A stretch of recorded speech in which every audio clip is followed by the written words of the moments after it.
ansatz based on using the local connectivity and the local gates arising from the native interactions in the device. And that leads usually to that sort of those sort of quantum circuits which have gates that are usually single qubit gates that are alternating with entangling gates, right? And this is extremely famous. This is what Vincent was doing when he was presenting the circuits that he was using for the quantum neural networks. So as you can see, this is probably what most people think of whenever they don't have any information to encoding the ansatz. We also mentioned about the possibility of having ansatzes that are not fixed, in the sense that their structure, the placement of the gates are not fixed, but you also optimize over the position of the gates. Those are the so-called variable structure ansatzes, where now you optimize over continuous trainable parameters such as gate rotations, but also in parameters such as where and what type of gates I'm going to be adding to the circuit. We discussed this idea of the problem-inspired ansatz, just exploring a narrow region of the whole space of unitaries, whereas hardware-efficient ansatz, because they don't have any idea of what region of the Hilbert's of the unitary space to explore, they usually explore a higher volume in this unitary group. And this is what we coined as high expressibility. As we saw at that time, and as we discussed at that time, it would seem that having a higher expressibility is good. But as we will see today, this is usually not the case, because there is no free lunch, and we can't really have an algorithm or an ansatz for a parametrized quantum circuit that is going to work well for every single problem. So almost naturally, computational complexity is going to put a stop to us, and we're going to see where that stop is going to be. Then we discussed a little bit about optimizers, that you can use classical optimizers, classical methods. We also talk about how to compute gradients in a quantum computer with a parametrized quantum circuit, and this idea of the parameter shift rule, that all that we have to do is run the circuit with one of our parameters shifted by pi/2, the other one shifted by -pi/2, and this allows us to exactly evaluate gradients on a quantum computer. A very powerful tool indeed to be able to use gradient-based optimization methods. Then, of course, we went into the meat of the course, which is the quantum machine learning part. Here, we started to analyze the difference between variational quantum algorithms and quantum machine learning, and we said that we're going to be focusing on classification tasks. We set the basic framework for a supervised classification and for a learning problem, and we discussed what do we need to do whenever we have both classical data and quantum data. And here we discuss that whenever we have classical data, we have to first take that classical data and embed it into a quantum Hilbert space, right? And this is the idea of the quantum feature map that Vincent was talking about, and the one that he was particularly using. Whenever we have quantum data, it's already in a Hilbert space, so we don't have to worry too much, and we can just send that through a parametrized quantum circuit. Here, for classical data, I was not able to write this last time, but I want to actually add it now. Whenever we choose an encoding, there are multiple features that we would like our encoding to have. So the choice of encoding, let me just put it here.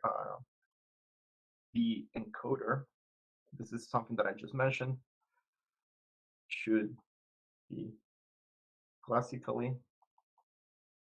hard to simulate. Here, what I mean by this is that the inner product between the outputs of states at the end of the quantum circuit should be classically hard to simulate, and it should be practically useful, right? So that means that it's taking data practically, and it's mapping it to differentiable regions of the Hilbert space that we can fit a hyperplane for our classification. Practically useful.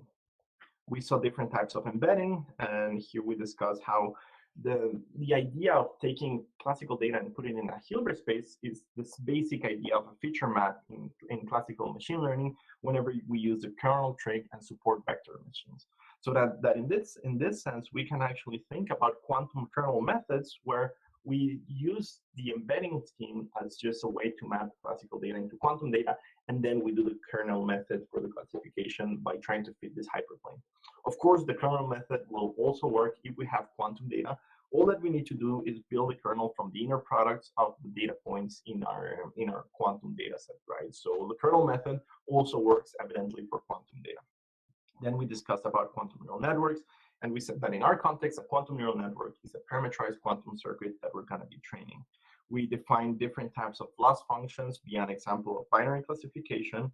where we wanted to assign label 1 and -1, and we decided to do this via measuring a subset of qubits and assigning labels via parity measurements, right? So we saw that we could have measurement outcomes that correspond to probability of assigning a given label, or have the measurement outcome be a label in itself. This led us to introduce the mean squared error loss function and the negative log likelihood loss function. And that brings us to today's class. So what are we going to do? The first thing that we want to discuss is different ancestors and architecture for quantum neural network, because thus far, if you see this picture or this drawing that we have right here, we haven't really said what this circuit is going to look like. And as we know, the choice of the circuit is going to be very important. After we briefly review a couple of examples of quantum neural networks, we're going to end today's class by discussing some of the challenges that we need to face for quantum machine learning to be useful. We're going to discuss baryon plateaus, the effect of noise, and other issues that we need to be mindful. So without any further ado, let's just jump back here and recall that for us. We are saying that a quantum neural network, there are more general methods, of course, but for us, a quantum neural network for now is going to be a parametrized quantum circuit, right? And as such, it needs an ansatz.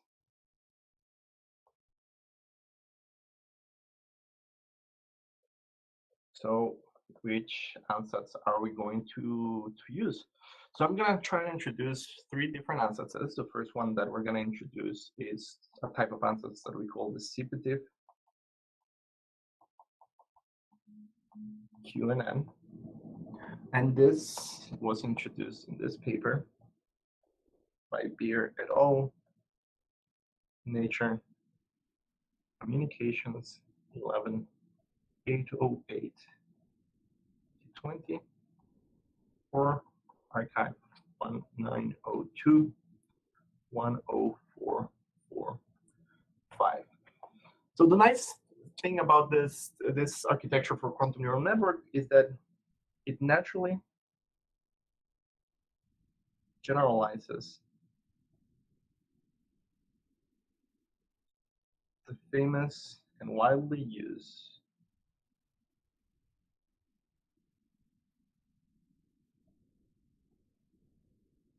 feed-forward neural network.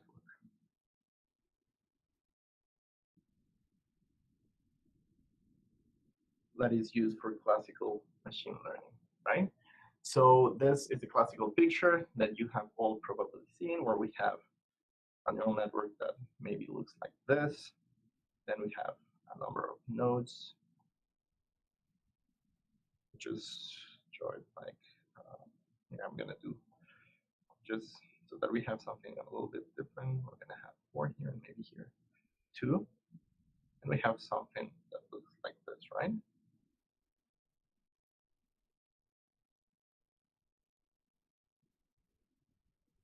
Then we have all of those connections.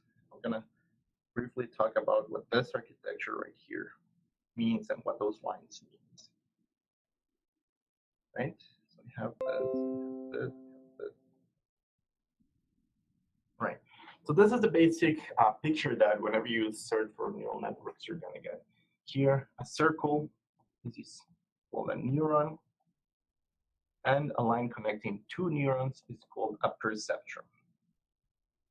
Perceptrons are used to process information as they move from one neuron to the other. Feed-forward neural networks are based on the way that our brain works. And usually, these are defined by having an input layer of neurons. They have what are called hidden layers. And then they have an output layer. And the idea of this neural network is that the information will propagate forward in this sense. So we have a layer 2 layer information transmission. So of course, if this is one of the most famous architectures for classical neural network, the question arises, why don't we just generalize it and let's try to define a quantum version of a neuron and define a quantum version of a perceptron. So the first thing that we need to do is we are going to generalize it. All right. Going to generalize it. Generalize to Qcnn. The way that we're going to do this is that we're going to say that this, which is a neuron, now each dot in the neural network, we're going to represent it by a qubit, so that neurons, the state of a neuron is given by the state of a qubit, and perceptrons are going to be unitaries acting on the qubits. Right? So how would this work? Remember, we need to start thinking in a quantum computing sense. We need to implement this in a quantum computer. So let's consider a very simple example. Let me consider the case when we have this very simple neural network. And I'm actually going to use different colors now. This is going to be more useful. Oh, that's not a good color. Sorry. Let me go back, choose a brighter color, maybe yellow. Yep, that's nice. Okay.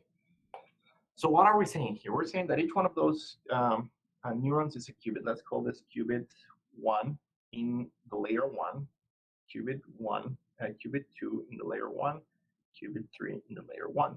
This would be qubit 1 in the layer 2, qubit 2 in the layer 2. So this would be a quantum circuit with 5 qubits, right? So we would have Q11, Q12, Q13, Q21, Q22, each one with their respective lines. And what we need to do here is that each time that you have information moving forward, you're going to have a unitary acting on the qubits that are connected via that layer-to-layer information propagation scheme, right? So for instance, here, that red connection where the first qubit in the second layer gets activated, what we're going to have is we're going to have a unitary that is going to be acting on all 3 input qubits. As we see here, those red perceptrons are connecting all 3 qubits in the first layer with the first qubit in the second layer. As we have here, the 3 qubits in the first layer are connected with the first qubit in the second layer. And this is just essentially a unitary that we're going to call V11. It's the first perceptron unitary that is acting in the first transition layer, right? Then we have the action of the second layer. So somehow we need to have qubits, this set of qubits interact with this one. Of course, during the activation of the first qubit in the second layer, this one is doing nothing, right? So that's why this line right here does not interact with that red unitary. So what we would have here afterwards is that, for instance, we could do a swap test or just, a swap operator. And this is just schematic. We could try to draw it such that the 3 qubits in the first layer interact with the second qubit in the second layer. But let's do a swap just so that the drawing looks simpler. So then we would have this V1, 2 is the second unitary in the first layer-to-layer connection. And then we can just swap back so that everything is back in its place. And this would be the action of how the information propagates from the first perceptron, from the first layer into the second layer. We would have unitaries acting on qubits in the layer that the information is coming from and giving that information to the qubits in the layer that the information is going towards. So at the end, whenever we do this a bunch of times, we only care about the output state here. Let's assume that this is just, it has no hidden layers. It's just input and output. Then, we would have to do something like, what is the state that we care for? Well, let's call this the state. Of course, all of the qubits in our initial layer, they're going to be initialized in the state that we're going to be sending through our quantum neural network, right? So these qubits are initialized in some state rho I that is defined by our problem. Maybe we have some classification problem, and this is just a state from that data set. And the qubits in the additional layers are initialized in 0. So here we can write this as we're just going to trace out the input and hidden qubits. I'm being completely general. of the action of the whole quantum neural network, we can think about this as a very big parametrized unitary acting on a state that is rho in tensor all the qubits in the hidden and output layers initialized to 0. And this is how we get our output state. We just care about this. The rest of this, we just trash them, right? So this architecture is really nice because it sort of generalizes the concept of feed-forward information. And it has been shown that it can carry out universal quantum computation.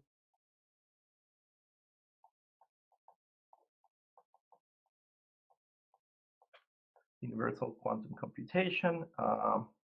And the problem that this one is going to have is that it is actually entangling a bunch of qubits, right? Because at the end of this circuit, we are going to get here a state that is an entangled state in 5 qubits. And if we have a bunch of qubits and a bunch of layers, at the end, we're going to have this massively big entangled state.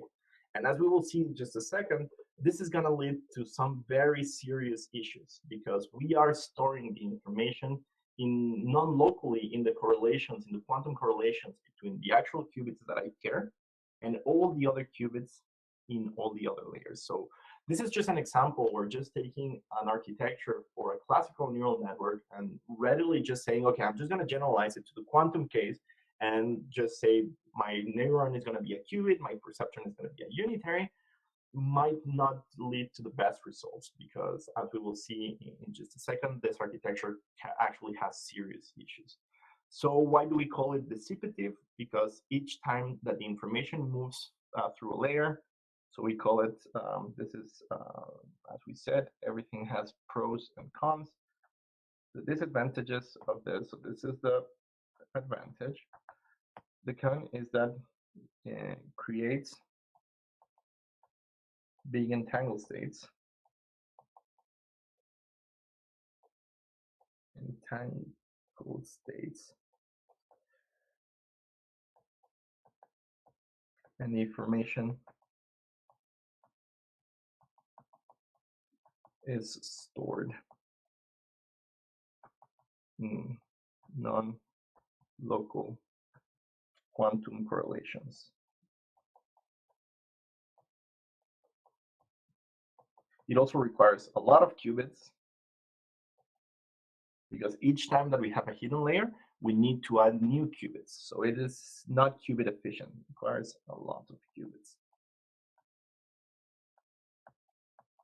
So each layer, this is an architecture where each layer we add new qubits and we trash previous qubits. So this is why we call it dissipative.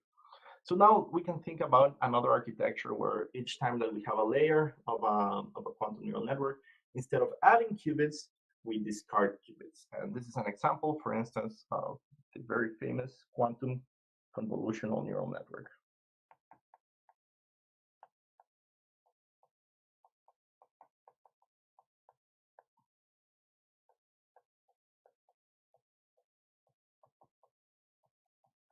So this was introduced in the paper Kong, Nature Physics 151273, 2019, or Archive 1810-03787. So what is the idea of convolutional neural networks? Let's start from the classical case. So classical convolutional neural networks are based on the way that our visual cortex works and how our brain processes information that is coming through our eyes. So whenever we see the world around us, there is a lot of information that is going to our brains. And our brains just can't really handle all that information because it's just a lot of it. So what the brain is doing is that it's taking all the visual information coming from our eyes and downsampling. It's going to try to get only the relevant information of what we're looking at and reduce the size of the dimension of the relevant dimension of the data that is going to get eventually to the most important part of the brain, where we're going to try to make decisions based on what we see around us. So the main idea here is that in a quantum convolution, in a convolutional neural network, you start with data And then you're going to perform some operation to that data, which is usually made through what we call convolutional layers. And then what we're going to do is we're going to downsample in pooling layers, where the information of the data is going to get reduced. So we're going to have a series of convolutional and pooling where we're dealing in information and we're dealing operations to our information, then reducing the dimension of the data, dealing another operation, then reducing the dimension of the data, until at the end we just get a very small, so I'm just going to do this here so that we know that we repeat this multiple times. We just get a small data, we reduce the dimension of the data, but we keep the relevant features. So the idea is to reduce the dimension of the data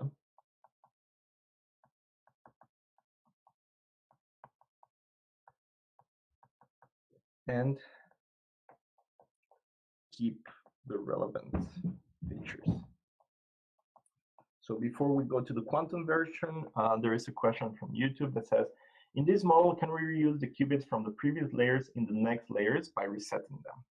So if you were to do that, what you would have to be careful is that how are you going to be resetting them? Are you going to be resetting them by measuring them? Because in this architecture, as stated, those qubits are entangled with your state at the end of the layer, right? Consider this two-layer case.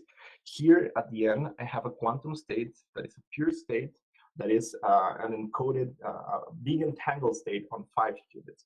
So how do I get rid of those 5 qubits? Maybe I need to measure 3 of them. If I measure 3 of them, what I would be doing is I would be projecting that 5 qubit state into a 2 qubit state. And at this point, it's not obvious anymore than the idea of how the information propagates in the feed-forward neural network and the proof that this can carry out universal quantum computation would still hold. Because here you're just assuming that you're trashing out the qubits. So the basis of this neural network, as proposed, you're just trashing the qubits, you're not measuring them. And if you want to do something like, I'm going to measure the qubits, but I'm going to forget that information, you would have to repeat this whole circuit a bunch of times. So it's not meant to be dissipative in the sense of measuring qubits, just in the sense of trashing qubits, because it sort of doesn't want you to just reproject that state into a pure state, right? So that's something that one would have to be careful with. And you probably could try to come up with an architecture where you measure them, but that would be already different from the one that was proposed originally in the paper. So going back to this quantum convolutional neural network, we sort of already know how convolutional neural networks work and what's the main idea there. So the quantum version is extremely simple. We take an input quantum state. This is given, and then qubits,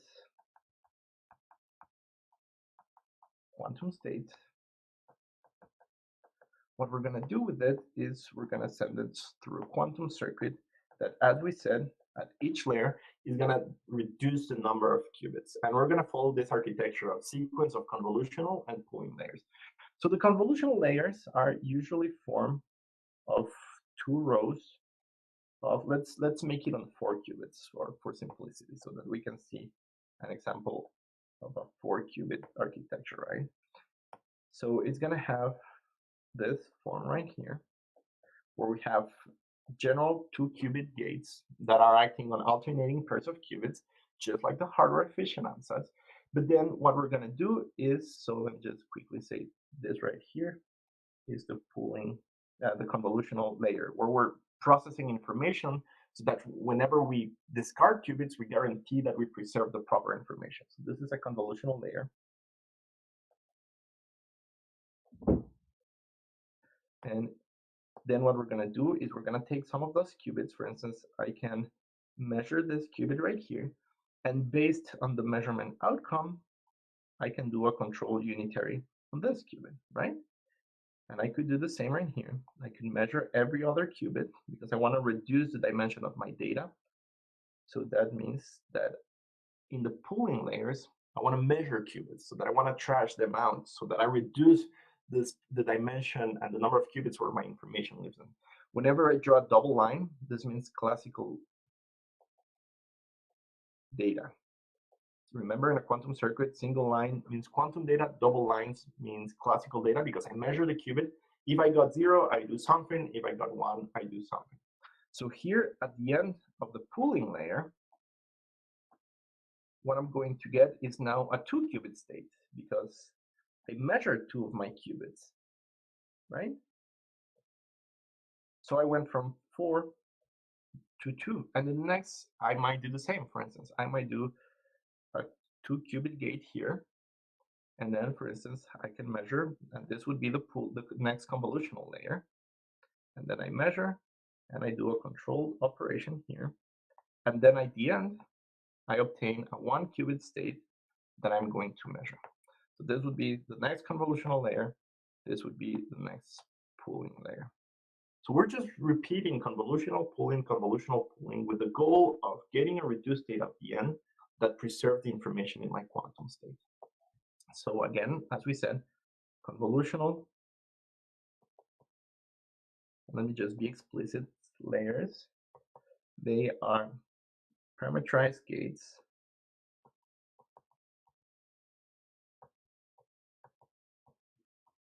acting on the state of the system and pooling. Their goal is to reduce the dimension, again, of data. How do we do this? Via measurements. You could also come up with a scheme where instead of measuring the qubits, you just trash them out. You just don't do anything to them. And that in some cases can also work. So, you know, if this picture is not pretty enough or not clear enough, I think I also brought a picture, yes, more qubits so that we can see it, so that you can see that it's the same structure. So here you can see that we have a quantum input state that comes from our data set. We take it and we send it through a series of convolutional and pooling layers that are doing precisely what we said. So we go convolutional, convolutional, then we measure, use that information to propagate to the next pooling layer, then the next convolutional, and so on and so forth. So what are properties and what are nice things about this architecture right here? So something that we like is that it's been shown to work for classification tasks.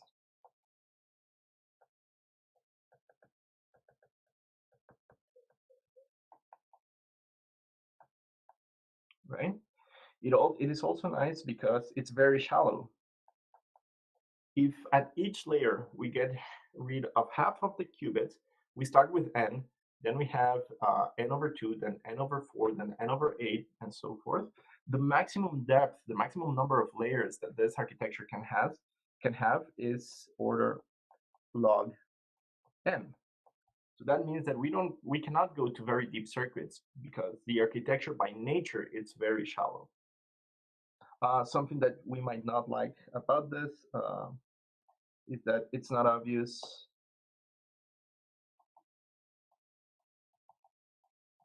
how general its applicability is. Which is fine, right? Because a lot of times you just have neural networks that are useful for one application. And this one is really good for classifications, so we kind of like it. So finally, the last one that I want to introduce is going to be a parametrized quantum neural network, quantum circuit.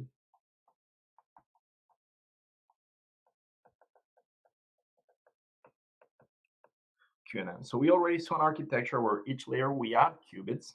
We saw an architecture where each layer we get rid of qubits. In this one right here, this is the simplest one that we've been drawing, where we take a quantum state, we send it through a parametrized quantum circuit, and we start with n qubits, and we end with n qubits. And we just have parametrized unitary. This is probably one of the most widely used that architectures that people use, because again, it gives you the freedom of thinking about what's the ansatz here. So while it's really nice and it might be useful for things that the quantum neural network is not useful for, it also has the problem that not obvious what the ansatz should be.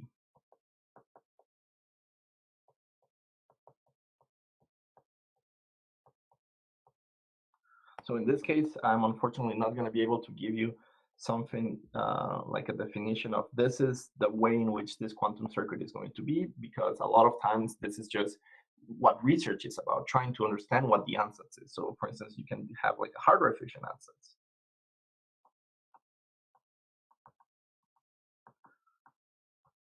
And the pro, it may be more general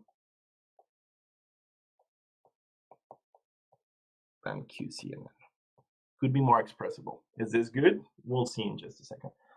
So we have two questions from YouTube. What type of data encoding is the Qcnn using? So here, the way that the Qcnn is meant to work is that you, in principle, can use any data encoding that you want. Because, for instance, if you have classical data and you have to encode it into a quantum state, what you would do is choose an embedding scheme, an encoder, and then send it through your quantum convolutional neural network. So the Qcnn is independent of the encoder. I can change multiple encoders to test which one is best, and I can fix my Qcnn as my classifying scheme. And then Chris also asks, and is this also a type of kernel trick? Well, people would argue that all quantum machine learning models are kernel tricks. But if we think about it from a perspective of quantum neural network, it's sort of doing something similar to the kernel trick, but at the same time, it's not. Because the kernel trick, you're thinking about the inner product between quantum states, right? And this one, what you're thinking is about reducing the dimension of your quantum system, and at the end, being able to just measure one expectation value, and that expectation value is going to be doing the classification. So, you know, if we go with Maria Schultz's paper that says that quantum machine learning models are kernel tricks and everything is a kernel trick, then sure, everything that we have right here is a kernel trick. But in general, I like to think about them separately because we're not using a support vector machine, which is what we usually do with the kernel tree. We're just using this quantum convolutional neural network to try to get information at the end, right? So imagine, for instance, I'm just going back to this idea of is this a kernel or how do we do the classification? Imagine that at the end, we just measure one qubit. And we are going to do our classification by the expectation value of Z, right? So we do this, we measure Z, and then we're going to say, we're going to do a binary classification where we're going to assign label 1 if this expectation value of Z is positive, or label -1 if this expectation value of Z is negative. Well, essentially what we're doing here is we want the quantum convolutional neural network to map all the states in one class to the northern hemisphere and all the states in the other class to the southern hemisphere. So this is what the quantum convolutional neural network is learning to do. It's learning to take data from one class, mapping it into a 1 qubit state that lives in the northern hemisphere, and take the data from the other class and map it into 1 qubit states that live into the southern part of the hemisphere. So that here we can just feed a hyperplane, and this is why, you know, people think about all quantum machine learning as ultimately being quantum kernel tricks, because we are feeding a hyperplane that does the classification. And in this case, the hyperplane is nothing else than the XZ plane, right? The hemisphere that lives here. So this is the way that you could think about this as some sort of kernel trick. So here we saw 3 different architectures for quantum neural network. One dissipative, where we add qubits and we trash qubits, the information moves forward. The quantum convolutional neural network, which is my personal favorite quantum neural network that I would use for binary classification, and a more general architecture of having this parametrized quantum circuit. So the question is, how do we know which one to use, right? We have a given task, and we need to benchmark our quantum machine learning model, right? Because this is what we would usually do. And this is a task that whenever you have a young field, such as quantum machine learning, you need to be able to say, I want to use this quantum neural network, and I want to use this embedding scheme. And this also plays back to the question that was asked of which one are we trying to do, which is going to be the architecture for the embedding that we're going to be using. So a lot of times we're thinking about benchmarking, which is benchmarking just means running tests to evaluate performance. of a QML model. So how would we go about to do this benchmarking, right? So we already have here, and let me bring back this picture. The problem of the quantum machine learning model is composed of multiple things. With classical data, you need to choose an ansatz for the embedding scheme. So this requires an ansatz. The choice of quantum neural network also requires an ansatz. And the choice of loss function is, a lot of times, this is also, there's a choice here.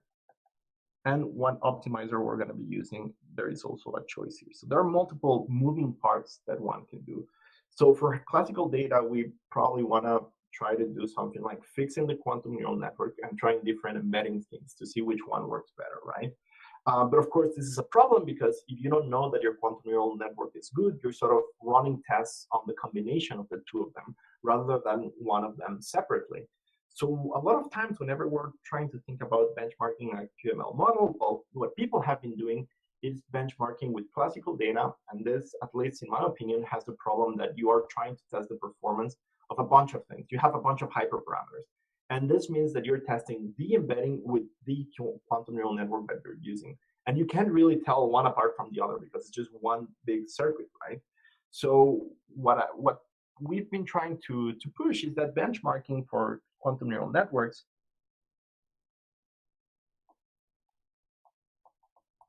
should be done with classical data, right? Because then we sort of remove one of the variables, which is the encoding scheme.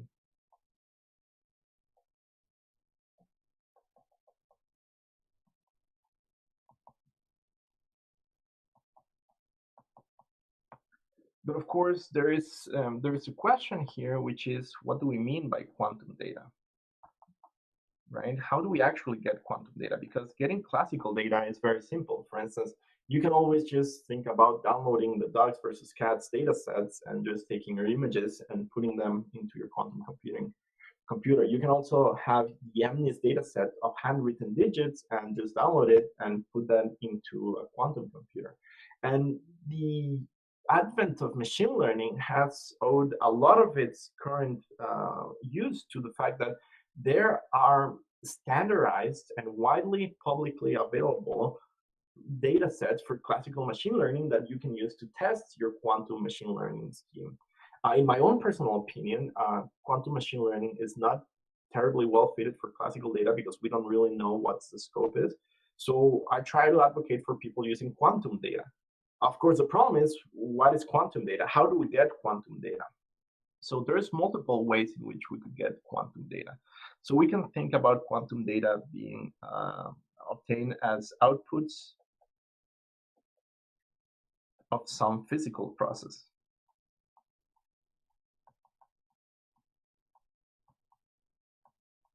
Right?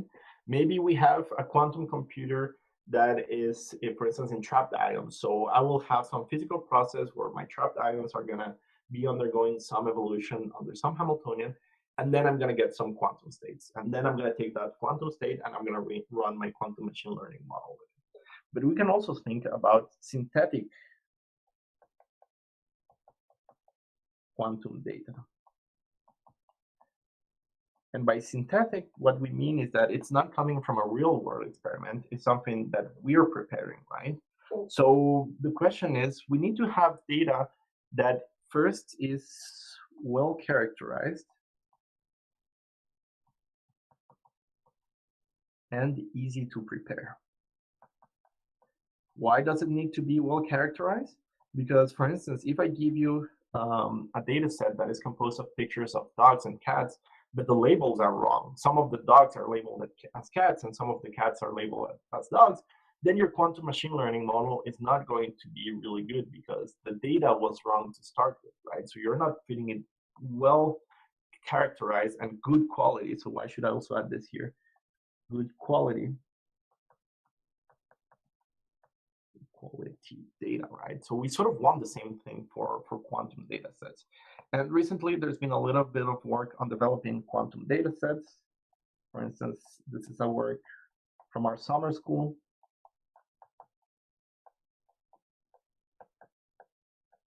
in the archive. You can find it under this identifier.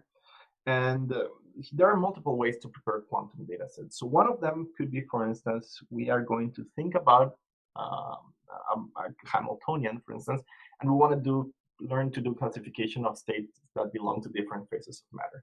So let's take a Hamiltonian that's characterized. We know that it has two different phases, and now we want to prepare states from each one of those phases, right? So imagine that we have a Hamiltonian that depends on a parameter G, and we know that that parameter, there is a G critical that separates two phases. So here I have phase one. Let's do this phase one and this one phase two. So that's whenever I go above or below this parameter, I got a phase transition. This could be like a magnetic field, this G. And what we're going to be doing is we're going to be running VQE to prepare those states, right? So in this case, one way to prepare ground states is just via VQE. And this is precisely what you have to do in the hands-on exercises with the Ising model. So what you do is that you randomly pick a field G, right? And then you're going to run a VQE algorithm where you're going to train a parametrized quantum circuit. Let me for now call this, no, let's use U of theta, right? And the goal is to here prepare psi of theta, that is the ground state of H of G, right? And what we know is that because this is a well-characterized problem, we know that if G is larger than G critical, we're going to assign to this state, we assign label 1. If G is smaller than GC, we assign label -1 because we know that they belong to the two different phases. Are there already benchmarking data sets like MNIST, etc.? For quantum, no, there's not a lot. This paper contains one of them, and there's one other paper it's cited within, so you can find it. But there are not of quantum data sets for quantum machine learning, and that's something that we desperately need, and that's something that at least I've been pushing for a while, and that's why we had the idea for this paper of trying to develop a standardized method to prepare quantum data sets, because there are not. And a page like papers with code for classical neural networks to benchmark different architectures. Chris, I don't believe that there exists such page that you can use that has code for classical neural networks. There might be some for specific cases, but I don't think there's like one general, not yet. So here, what you would do is that you would prepare ground states, you would optimize your cost function. So you're going to be trying to minimize the expectation of HD. Is going to be your cost function. And once you finish VQE,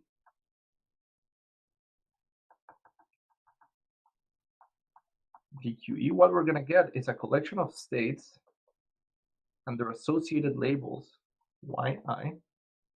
So this is going to be the label that we can use to run our quantum machine learning scheme. So now what we will do is we will take those states and we would send them through a quantum computer, right? So how would this look like once everything is concatenated? So we are going to have the initial state. This was the parametrized unitary that we trained for VQE. I'm going to put a star here. This means that this is the optimal set of parameters that you found via VQE. And then you're going to send this through a quantum neural network for your classification, right? This is one way in which you could do it.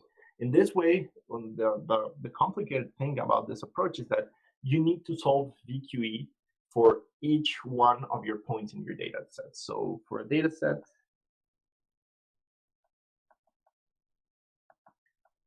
of n points, we need to run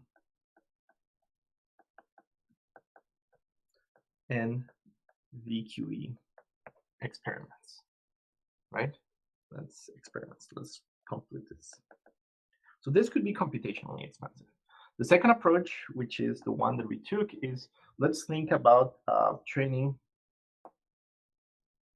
We train a generative model model to create the data set. What does this mean? What this means is that we are going to take the data preparation problem. We take the data preparation task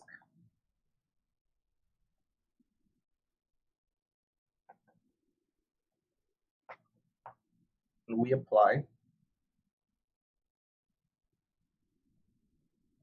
the QML learning methodologies. So now we transform methodology, this task, into a machine learning problem, where what we want to have is we want to have a model that is going to generate data.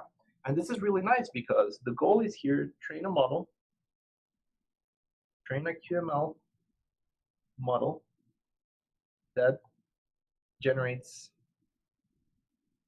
data on demand, right? So to be completely fair, this should be down there because that's what was done in this paper right here. So let me just paste this and have it be closer to where it's actually going to be called. So how would we go about doing this? What we do is that we're going to take some input quantum states that are easy to prepare. And we're going to send this state through a generator quantum neural network that is going to prepare output states. And here what we want is that the output states have some probability, right? So what we do, and let me formalize this as a learning problem. So what's the framework?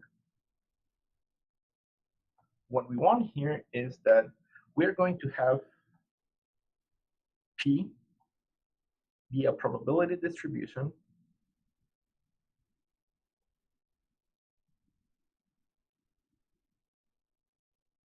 of quantum states. So each time we call P, we get a quantum states. For instance, the simplest one is P is the probability of computational basis states. So each time that I call P, I get a computational basis state with some probability. How can we do that? It's very simple. We just start all the qubits on 0, and on each qubit, we flip a coin. If we get heads, we don't do anything. If we get tails, we bit flip. And this is going to sample uniformly over all the set of computational basis states, right? So this probability distribution could be very simple, and we just want it to be very simple because we want those input states to be very simple. So what we do is we sample states psi in from the probability distribution P, and we are going to send them through a quantum circuit, right? As we said here. And what we do at the end of the quantum circuit is that we measure some quantity over those states. So we measure a quantity over psi out that characterizes the data set. So that could be, for instance, what are examples of this? Maybe what we're trying to measure is the level of entanglement in psi. This is what we did in our paper, so that we can prepare states that have a given value of entanglement. Maybe we can measure an order parameter, such as the superconducting gap. You want to prepare states that are superconductors,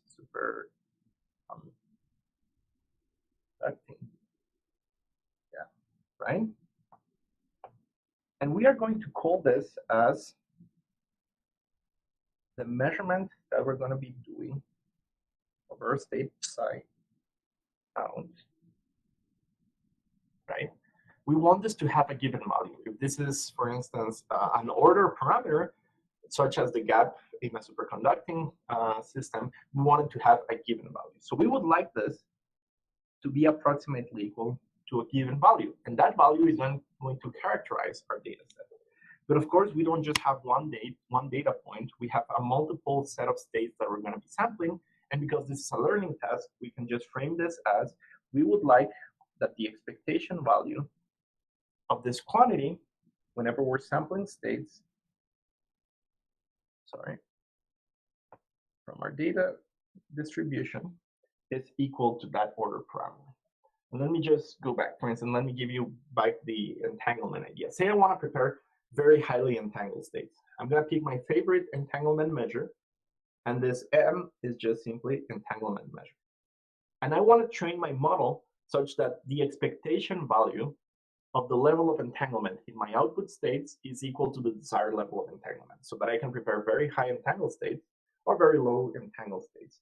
And for instance, we could do here is you could train, for instance, like the mean squared error. So now your loss function, we can use a loss like the mean squared error.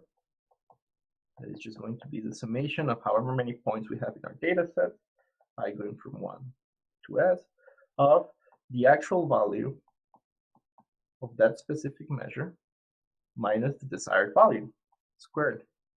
And that's it. And we can call it a success if the value, if the measure, this is the measure,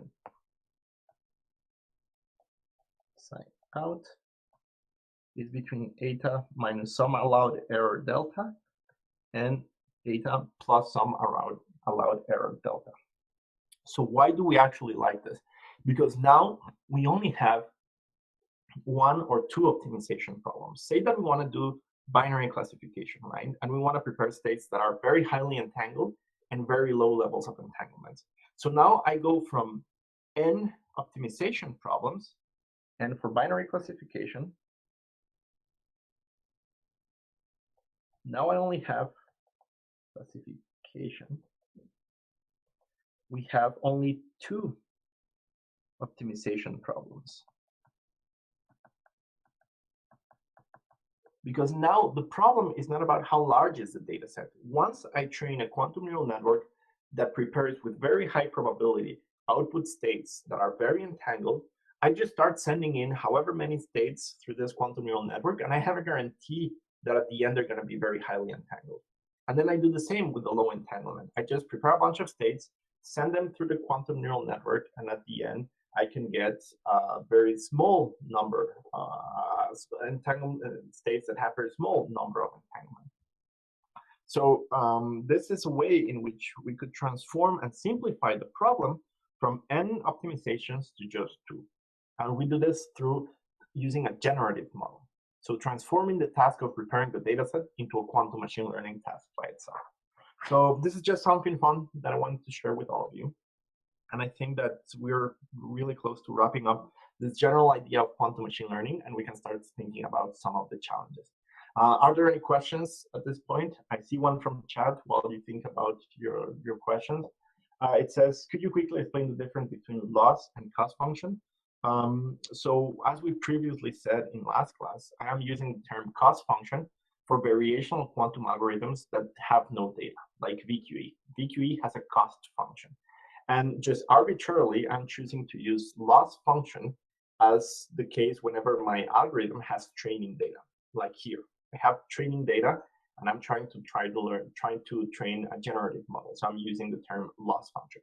It's just to differentiate between variational quantum algorithms and quantum machine learning, but it's arbitrary. So for our students here in the call, are there any questions?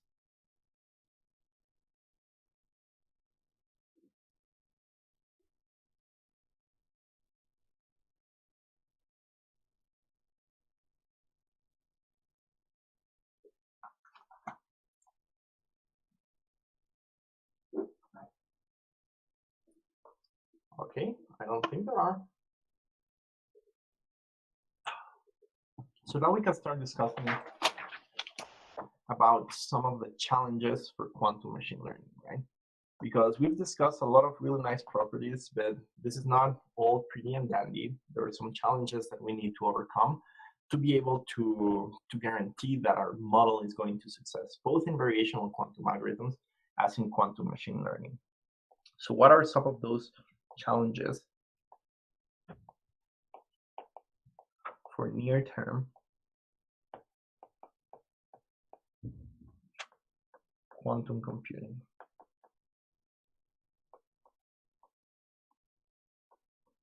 And to start, because this is mainly one of my areas of expertise, I'm going to be talking about the barren plateau phenomena. So what is this barren plateau phenomenon? And Vincent was talking a little bit about it today. So barren plateau is a phenomenon that occurs for cost functions of variational quantum algorithms and quantum machine learning. As we've been saying, if we have a loss function that looks like this, you start here. What you want to try to do is get to the global minima of the problem, right? So you're going to use an optimizer that is going to hop around. Oh, this should have been like this. Right, it's going to do this, then it's going to do this, and eventually it's going to converge, right? So your algorithm is trying to find some direction that minimizes your cost function or your loss function so that you can solve the problem. And of course, this is obvious, but the success of the optimization tasks greatly depends on you being able to find a cost minimizing direction so that you have a way to start in a given point and say, I'm going to walk this way. If you can't guarantee that this is going to happen, your optimization is going to fail. And of course, the question is, how could this even happen, right? How can you even not be able to take the first step in some minimizing direction? So this is what barren plateaus are about. So barren plateaus, they tell me that the cost or loss function landscape becomes,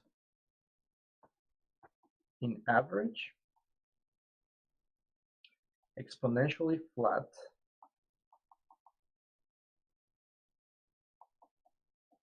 with the problem size.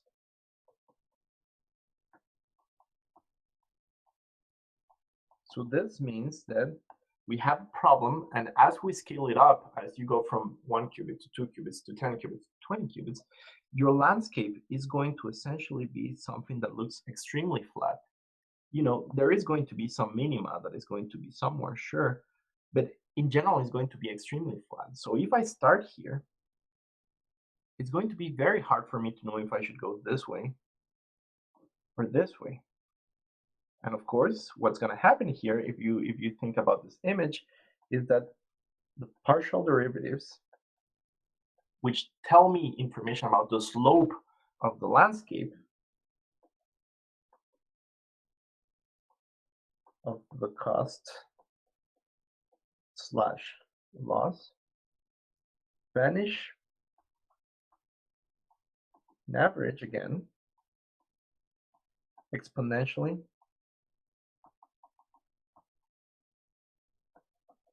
with the problem size. And barren plateaus are a very key issue for trying to see if you can train your model. And we've been talking about benchmarking. And a lot of times when people run quantum algorithms, they use their quantum computers to simulate the evolution through the quantum circuit, and they're looking at very small examples, like 2 or 4 qubits. And you know, barren plateaus are not a problem for small problem sizes, because as you can see, it's exponentially with the problem size. So they only arise whenever you consider like 20, 40, 50 qubits.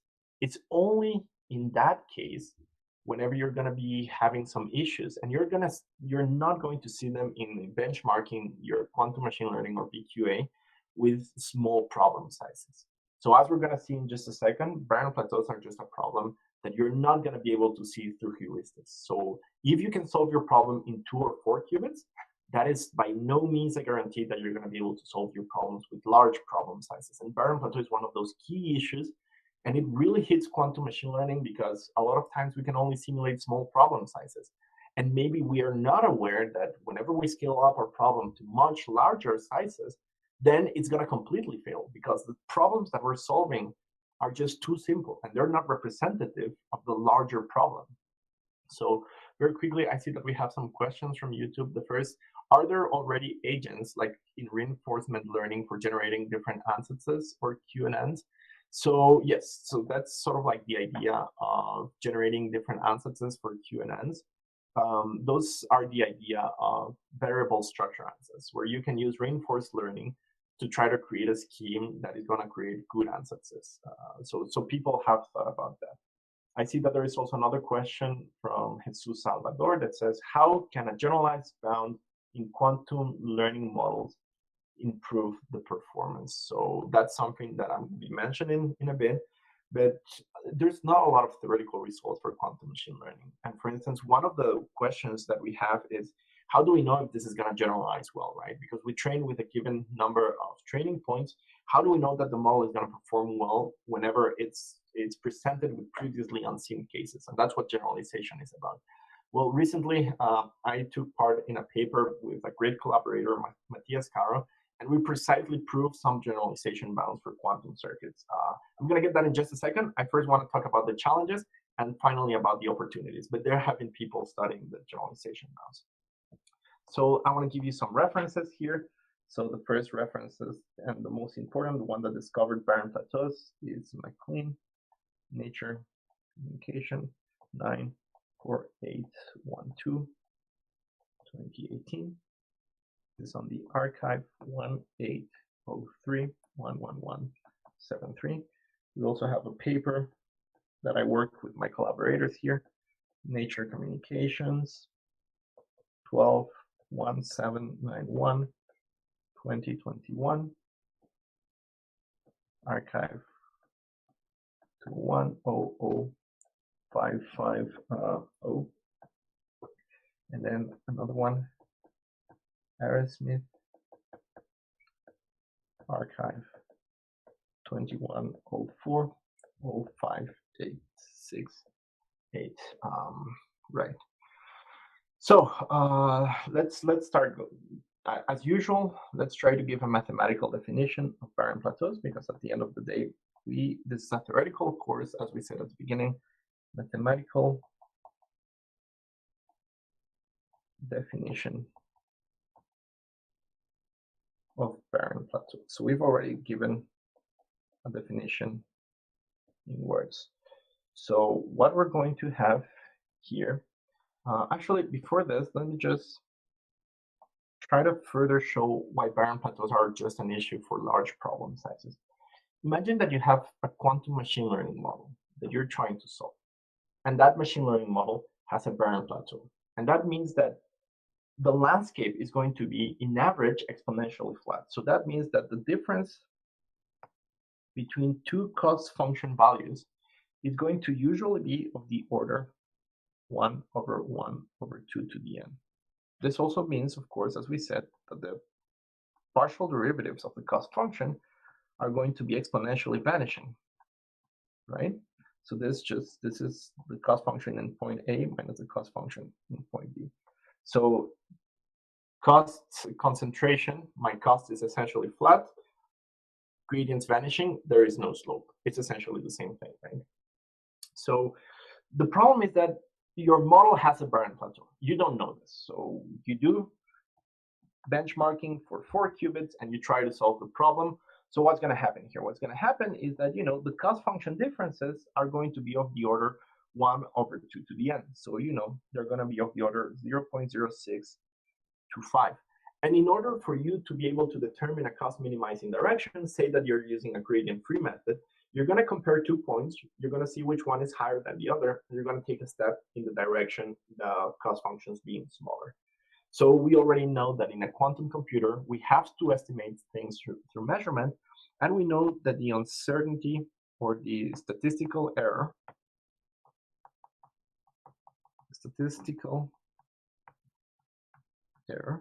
is going to be of the order 1/square root of the number of shots that we perform. So here we know that we need to be able to tell apart, to have enough precision so that I can differentiate two numbers that are 0.06 apart in average.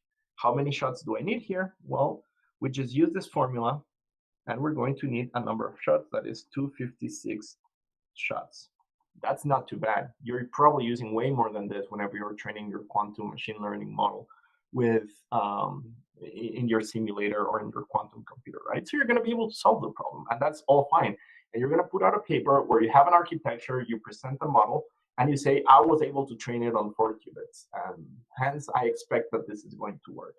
Of course, what you didn't realize is that if you try to scale this to 20 qubits, those cost function differences are going to be of the order of 9.5 times 10 to the minus 7. How many shots do I need to be able to differentiate values that are this close? I'm going to need a number of shots that is of the order 1.1 times 10 to the 12 shots. This is a trillion shots. This is a ginormous amount of measurements or calls to your quantum computer that you have to do to be able to tell apart those two cost function differences. And you're going to have to do this at each optimization step. There is absolutely no way that you can do this number of shots. So what happens here? The issue is that 1 over square root of n has to be of the order of the precision, right? So this has to be 1 over 2 to the n, because that's the differences that we're trying to solve. So if we clear, we have n equals 2 to the 2n. So if we have a barren plateau, number of shots that we need to be able to train our algorithm to find a cost minimizing direction and navigate through the cost function flat landscape is going to be exponentially large. We need an exponentially large number of shots, and we need an exponentially small precision error.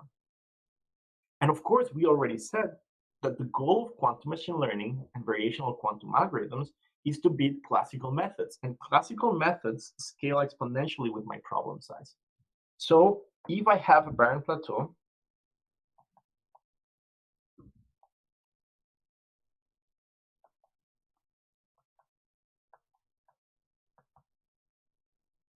we have no hope of a quantum advantage.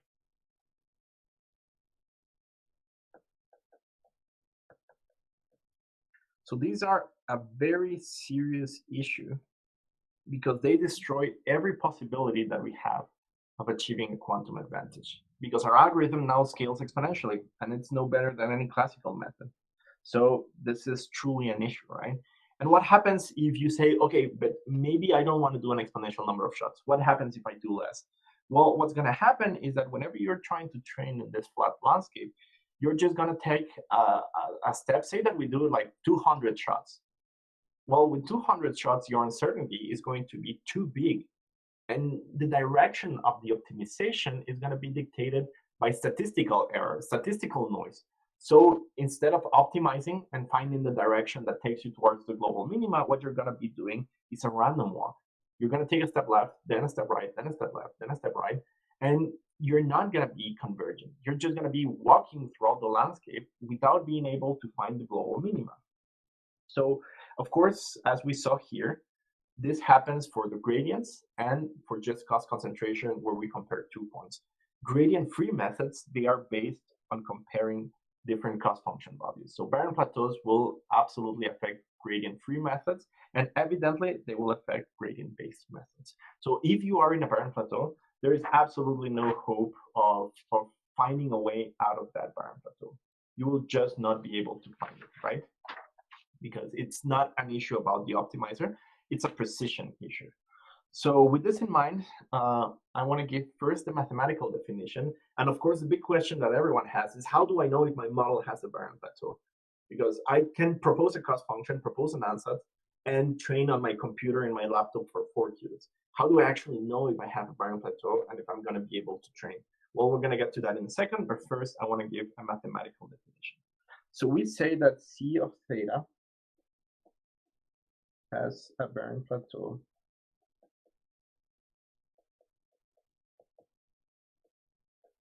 in parameter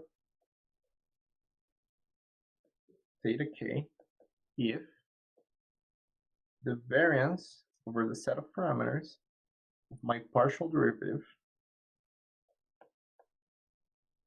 right, is upper bounded by a function f of n, and that function f of n is exponentially small. It's 1 over b to the n, with b larger than 1.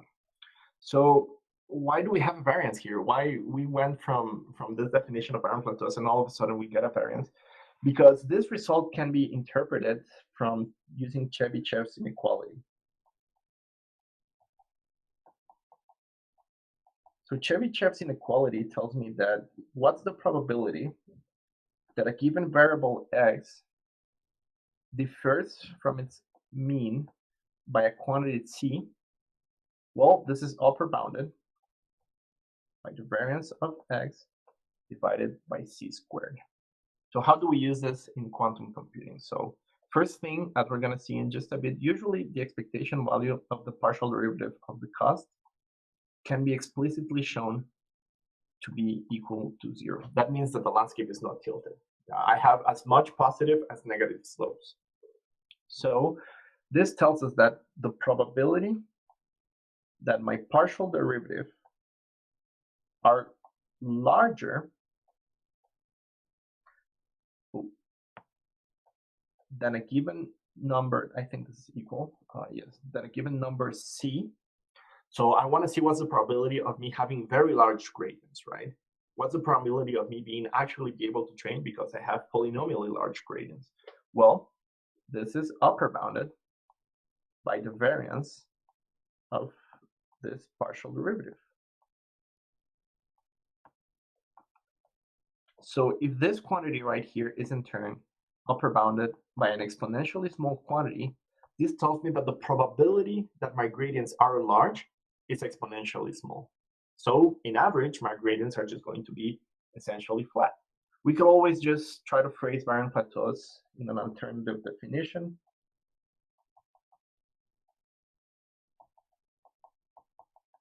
Where we say that the variance over a set of parameters theta a of a cost function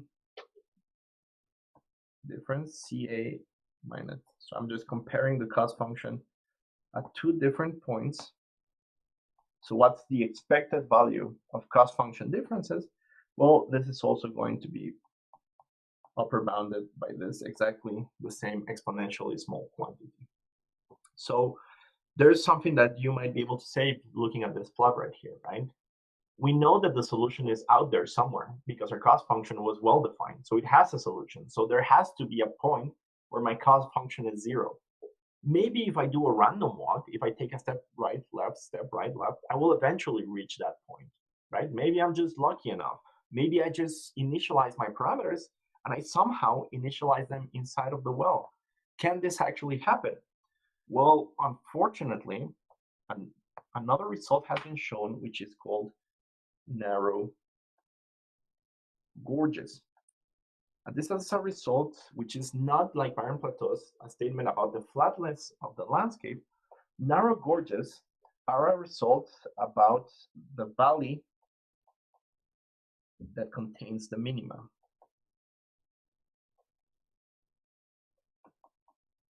And this narrow gorge result tells us that the volume of parameters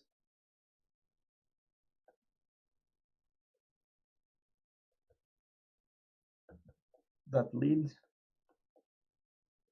to the valley of the minima. So that means out of all parameter space, how many parameters are actually going to be inside of that well vanishes exponentially. So now this is even worse,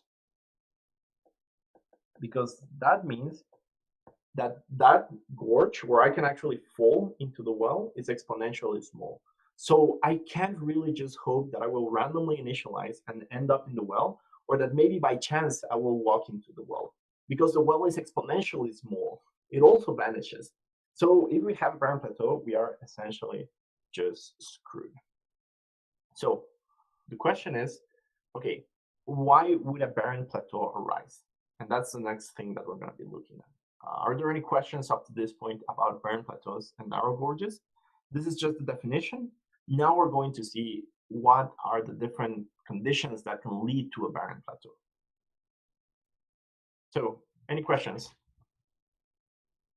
So I see a paper that's a question on YouTube that says, could you name a paper to read more on those agents for generating different ansatses or quantum neural networks? So I think in my previous lecture, I gave a reference for a paper that is about variable ansatz. That paper has a review of variable ansatz methods. I would recommend reading that. I can't really come up with the references off the top of my head, but I know that that paper has a review on other variable ansatz methods. Right. So if there are no questions before our break, let me quickly start with an exercise. Example, actually. Example of a cost that has barren plateau, right? So how can we come up with a cost where all of this previous set of very nasty things in the landscape will become true?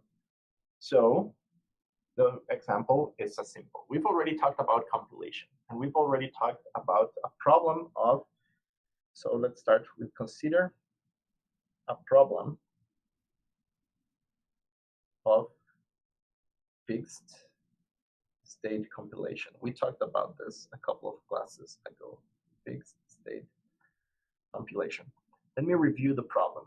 The problem that we have here is we start with a state, let's say the O0 state. We send this state through an unknown unitary V, and then we're trying to train a parametrized unitary U of theta such that it reproduces the action of V. So we want U of theta acting on the O0 state to be the same as V acting on the O0 state, because then we've learned the action of V in our parametrized quantum circuit, right? And we saw that a cost function was, okay, I'm going to send my state through V, then through my parametrized quantum circuit, I'm going to measure, and I define my cost function as a fidelity, 1 minus the trace of what is the probability of me starting on 0, evolving, and going back to 0. So I just measure the overlap of the output state with the O0 state, because if I started on 0 and got back to 0, then I know that that U is equal to V acting on 0, right? So here we have something, U of theta acting on V acting on 0. Here we have V dagger of theta, right? And we can just estimate on a quantum computer as the probability of all the qubits, 1 minus the probability of all the qubits being on 0. If that probability is 1, my cost function is 0, because I started and I ended in the exact same state. And let's simplify this even further. Let's just say the case where V is the identity. So I'm trying to learn the identity, right? So what's going to be the ansatz for my circuit? Let's even consider the simplest possible case.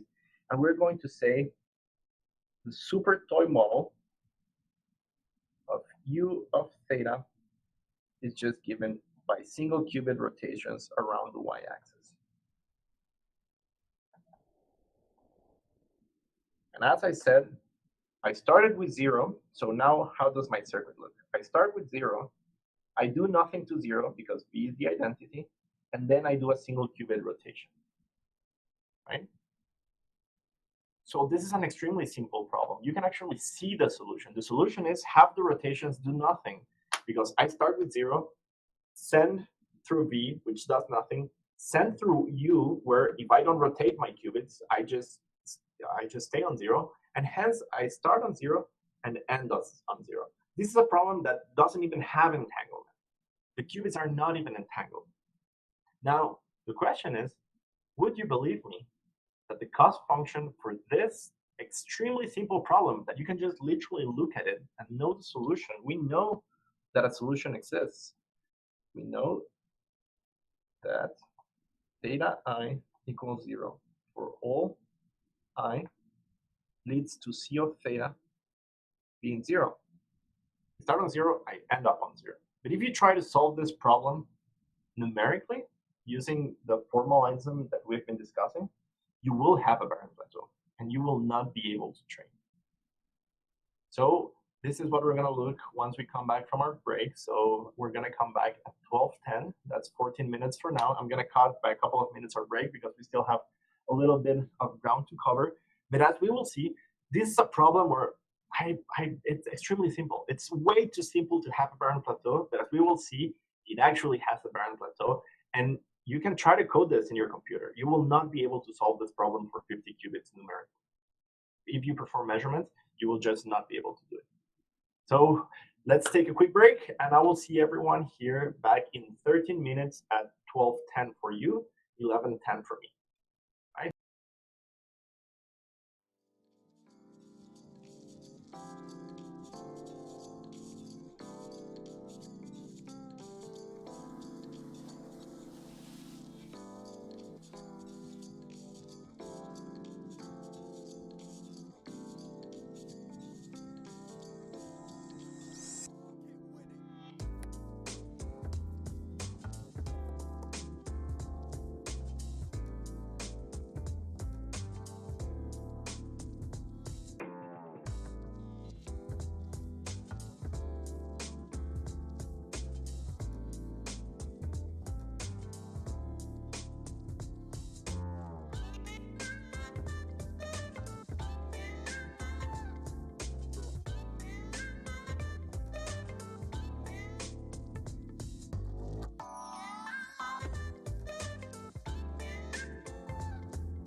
Okay, welcome back everyone to this final stretch of our quantum machine learning course. We have an hour 20 to cover some of the remaining challenges for quantum machine learning and to try to understand why such a seemingly simple problem, like this idea of I start 0 and I want to train rotation so that they don't do anything, is actually impossible to train in a quantum computer using finite sampling, right?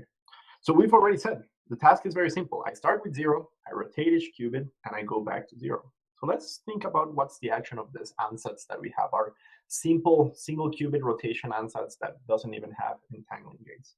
So because we start each qubit on 0, each qubit is going to get rotated by a different parameter,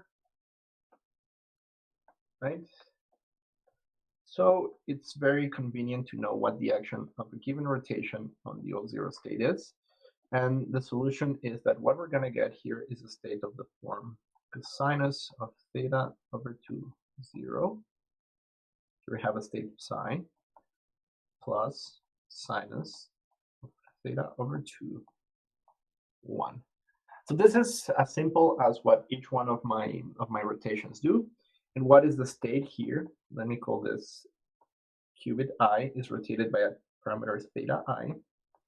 Well, the output state of this system is going to be given by the tensor product of all of those qubits, right? It's nothing more than a tensor product of the Ci's, which is nothing more than a tensor product with I goes from 1 to n of cosinus of theta I over 2 on qubit 0 being on I plus sinus of theta I over 2 qubit I being on 1. And this is the output state that we want, right? So our cost function is determined by C of theta. It's going to be 1 minus, let me just rewrite it in this maybe simpler notation, the overlap between this state and the all 0 state, which, as we said, is the probability that we obtain the all 0 outcome, right? We can do this calculation explicit, and what we get is 1 minus the product, j going from 1 to n. This 0 is, of course, a tensor product, and we are just going to care about this term right here, because we want the overlap of local 0 with each one of those local states. So this is simply cosinus squared of theta I over 2. And this is analytically the form of this cost function right here. So the first thing that we can do is we can just try to go and plot this cost function, because we want to try to see how it looks like as a function of the number of qubits. So for visualization,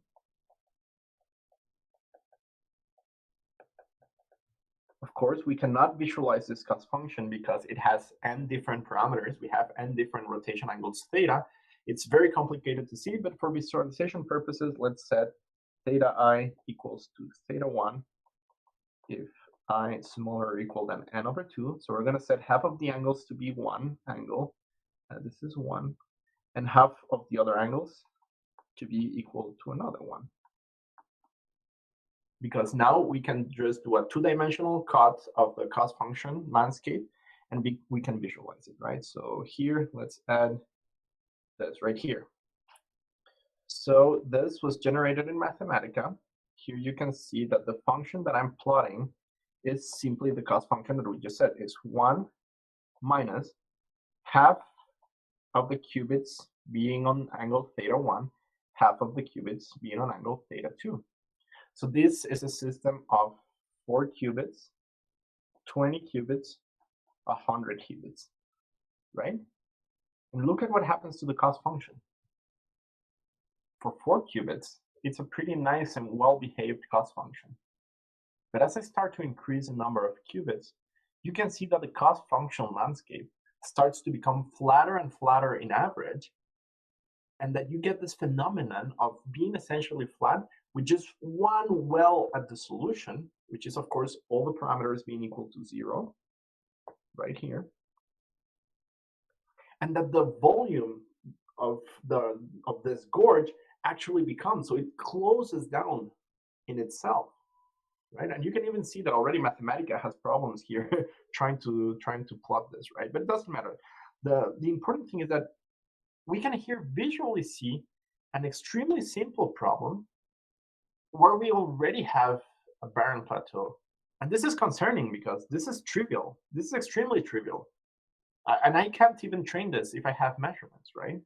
So we can even be more explicit, and if you wanted to, you can just go and you can compute the partial derivative of this C of theta with respect to the number with some parameters theta k on the kth qubit.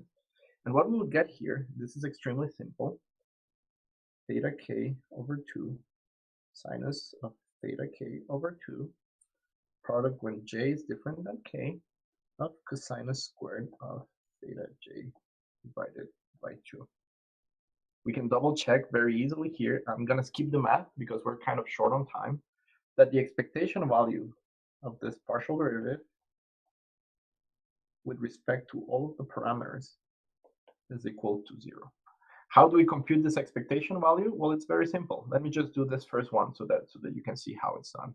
So the expectation value with respect to the set of parameters is just taking 1 over 2 pi integration with respect of my parameter theta 1, because I'm sampling them uniformly. Then 1 over 2 pi integration with respect of my parameter theta 2. The 2 pi is for normalization because my parameters go between minus pi and pi, minus pi and pi, and so on. Minus pi and pi d theta k.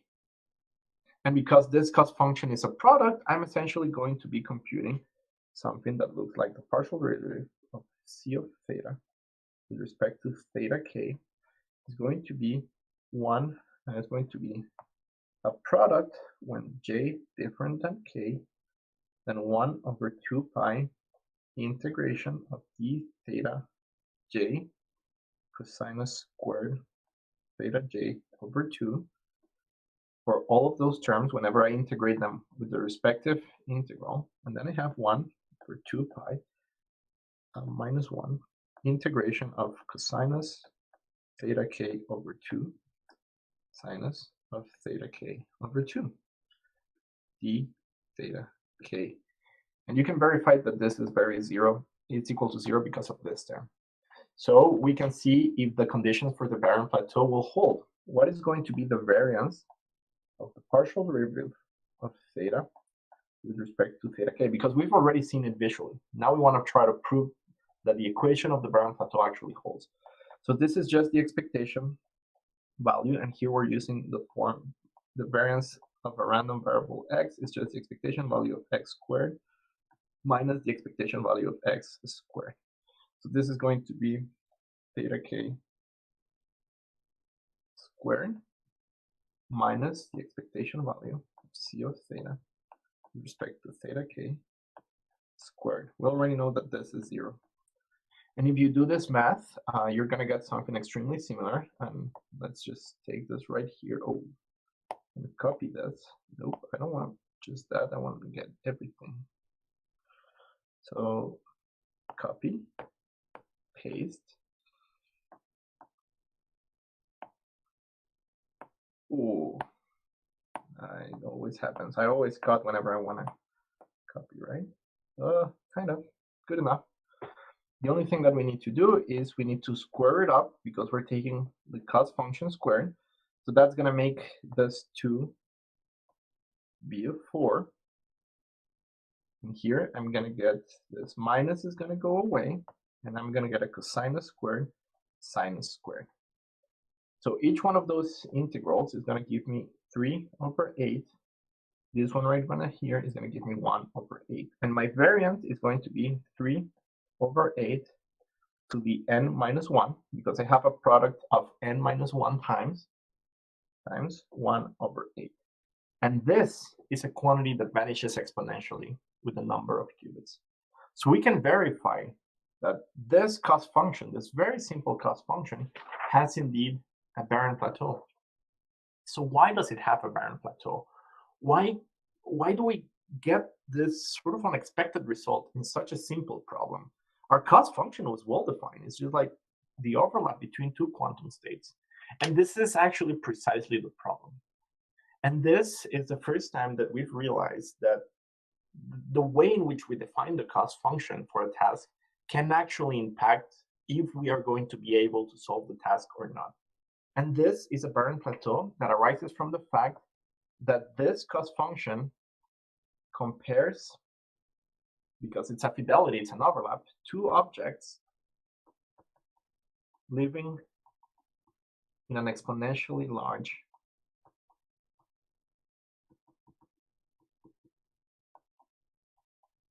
Hilbert space.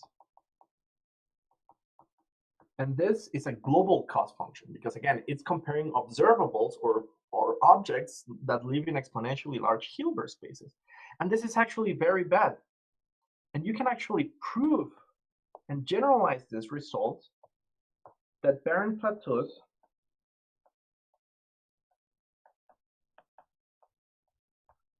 depend on the locality of my cost function, where if I'm computing expectation values of two objects that live in exponentially large Hilbert spaces, it's going to be hard to get information out of that. And think about the fidelity cost function. The fidelity is just the overlap between two vectors, right? So think about your Hilbert space. Hilbert space is exponentially large. So given two vectors, what is the expected overlap between two vectors that live in exponentially large Hilbert spaces? Well, it's going to be exponentially small. So that means that trying to extract information from a cost function that compares two vectors in an exponentially large Hilbert space will lead me to barren plateaus, because I'm going to require to estimate exponentially small quantities, which is going to be given by the comparison between those two objects. So of course, this is an issue, right? We cannot compare objects living in exponentially large Hilbert spaces, but maybe what we can do is that we can define what we call local cost functions. And the idea of a local cost function is to compare objects at the small problem size, or even at the single qubit size. For instance, for this task, where we wanted to start with 0 and we wanted to get in 0, instead of measuring all the qubits and checking if all the qubits are on 0 simultaneously, like we were doing here, why don't we just check one qubit at a time? Let me just measure one qubit, check if that qubit is in 0. Then I'm going to measure the other qubit, check if that other qubit is in 0. So here we could have defined a local version of this cost function, which is faithful just like the other one, which is 1 minus the trace of my evolved state, all 0,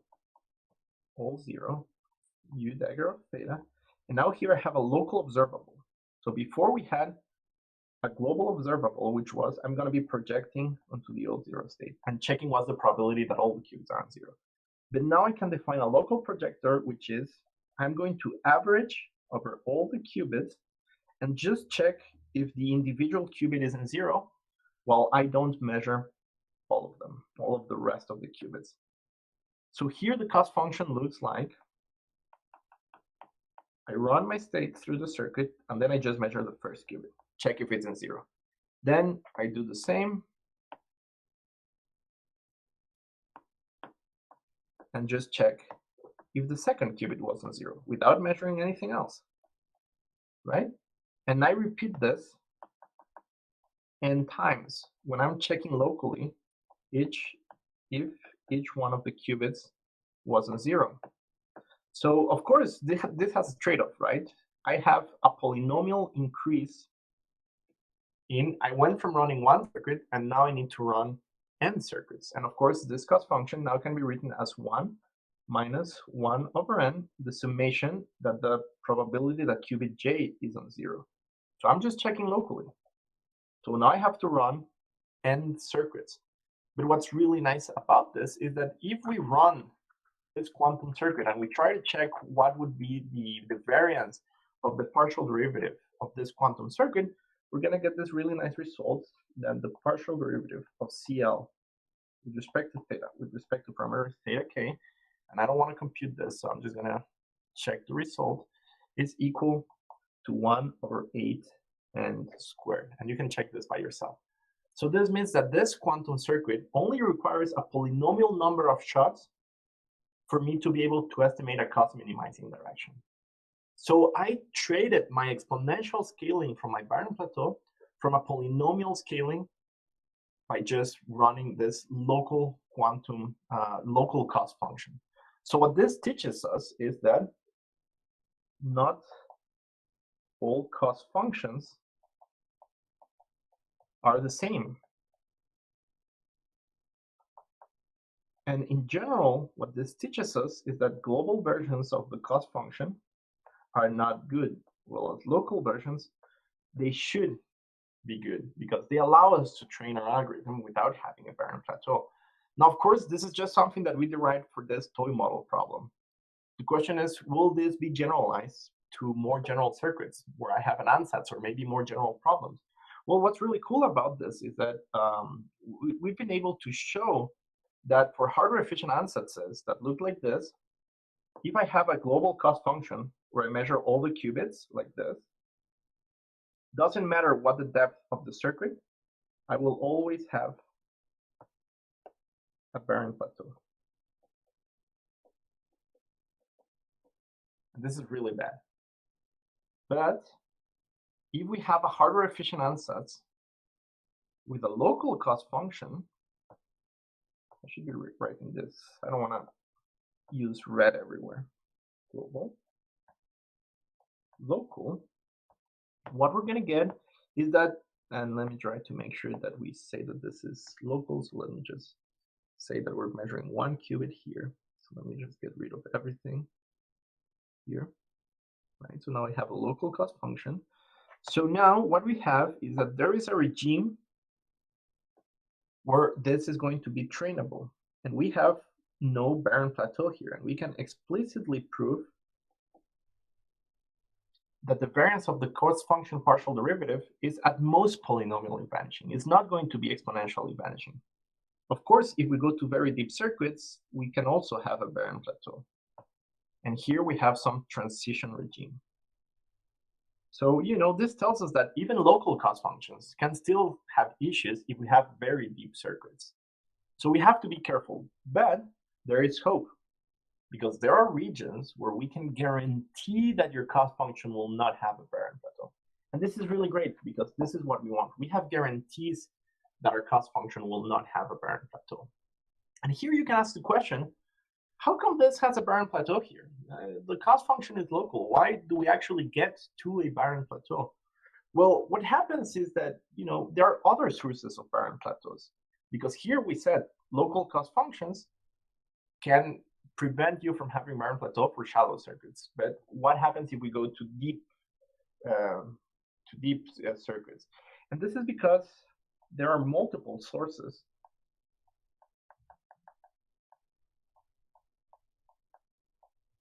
of Barron plateaus. So we've already seen that the locality is one of them. There's another one, which is the expressibility. And this is going to go back to whenever we were talking about if we wanted our circuit to be problem-inspired and problem-agnostic. And we drew this picture about the unitary group and what was the set of problems that I can solve with a problem-agnostic ansatz. And what we saw is that the problem-agnostic ansatz, usually what it does is that it looks at a higher region, at a higher volume of my unitary group, right? And this is exactly what we said was going to happen with the hardware efficient ansatz. It's the more layers it has, the more parameters it has, the more unitaries I can generate. So hardware efficient ansatz, as you increase the number of layers, they cover a higher volume of the unitary group. So let's write this. Hardware efficient ansatz, while problem agnostic, and we can use them for any task, have the property that their expressibility, and I will define expressibility in just a second,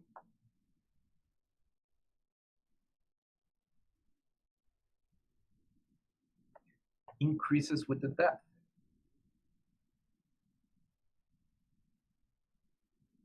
The more depth we have, the more it's going to cover this region right here. So you can even think about, now I increase the depth in my circuit, and now I have a region that looks like this. So I cover more space. I can create more unitaries, right? And here, the expressibility, we are going to define it. Expressibility. And just, this is a non-mathematical definition, so please keep this in mind. Non-mathematical.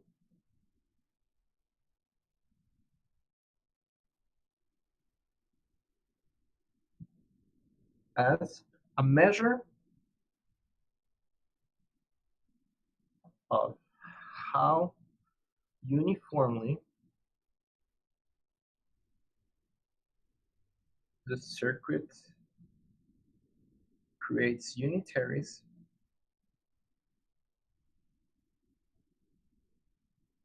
over the unitary group.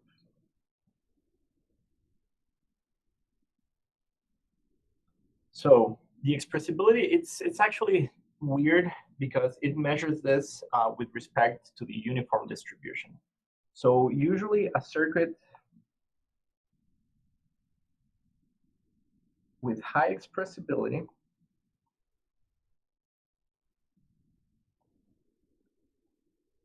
we can quantize and we can quantify the expressibility of a circuit through some measures A of expressibility given a unitary. And essentially what this is computing is the distance to the uniform distribution.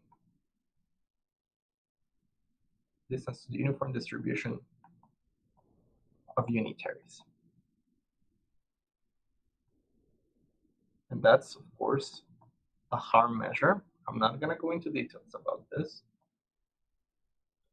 So that means the circuit with high expressibility has a quantity A of U that is small, because I'm very close to being able to just create uniformly any unitary, right?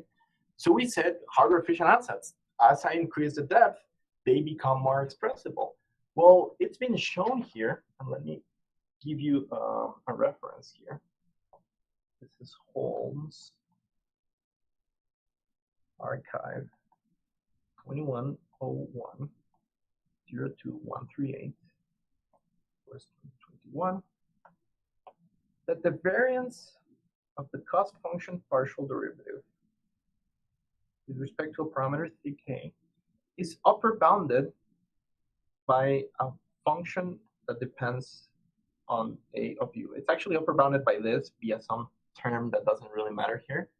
But that tells us that the more expressible my circuit,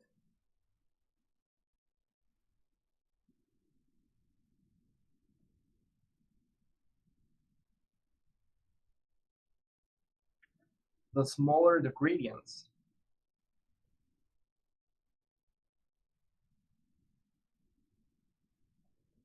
And thus, the more shots I need to train. So this is what I was telling you. There is no free lunch. Using a quantum circuit that is extremely expressible will unfortunately have extremely small gradients, and we're going to need an extremely large number of measurement shots to use it. So this idea of let's just use big circuits that are super expressible has this very ugly trade-off that they will usually have barren plateaus. So this is what's going on right here. As I increase the depth of my circuit and I make it more expressible, so how here A of U increases, the variance of my gradients decrease. And even if I have a local cost function, I'm going to have some problem. So here what this is telling us is that highly expressible circuits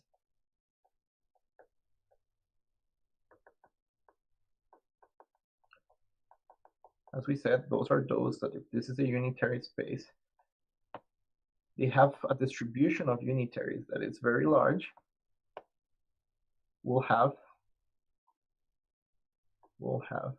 very likely barren plateaus. They will have cost function landscapes that are going to look, oh, that was very ugly, like this. And we also know that low expressible or expressibility circuits, we now have U of D that sort of has a distribution that looks like this.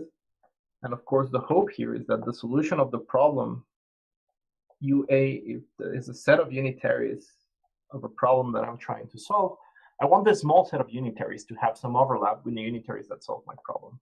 So here, we might not have a barren plateau, so we might have some well-behaved landscapes. So might not have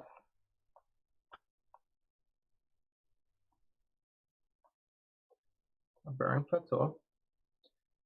But as we've already seen from our toy model example, where this is extremely low expressible ansatz. It can't even generate entanglement, yet it still has a barren plateau.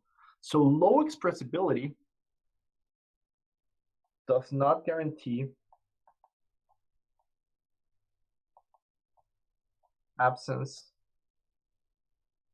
of barren plateaus. Because the same circuit, for instance, could be used in a global cost function. So this tells me that circuits with low expressibility have barren plateaus still, right? We have a great question from YouTube that says, can problem-inspired ansatzes have barren plateaus? Because problem-inspired ansatzes are usually low expressibility, right? So we would expect that they don't necessarily have barren plateaus.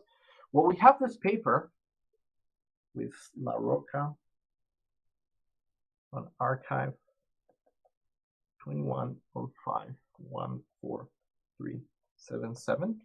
And the answer to that question is in this paper, and it says, problem-inspired ansatzes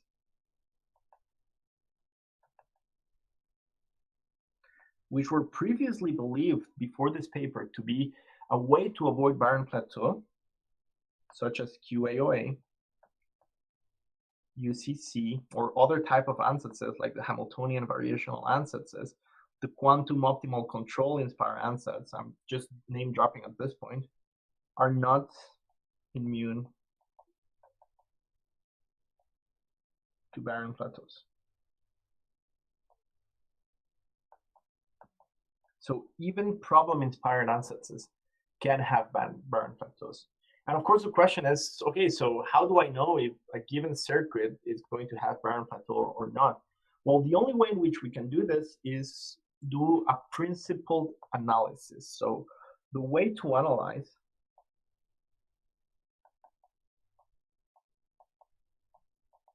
if an architecture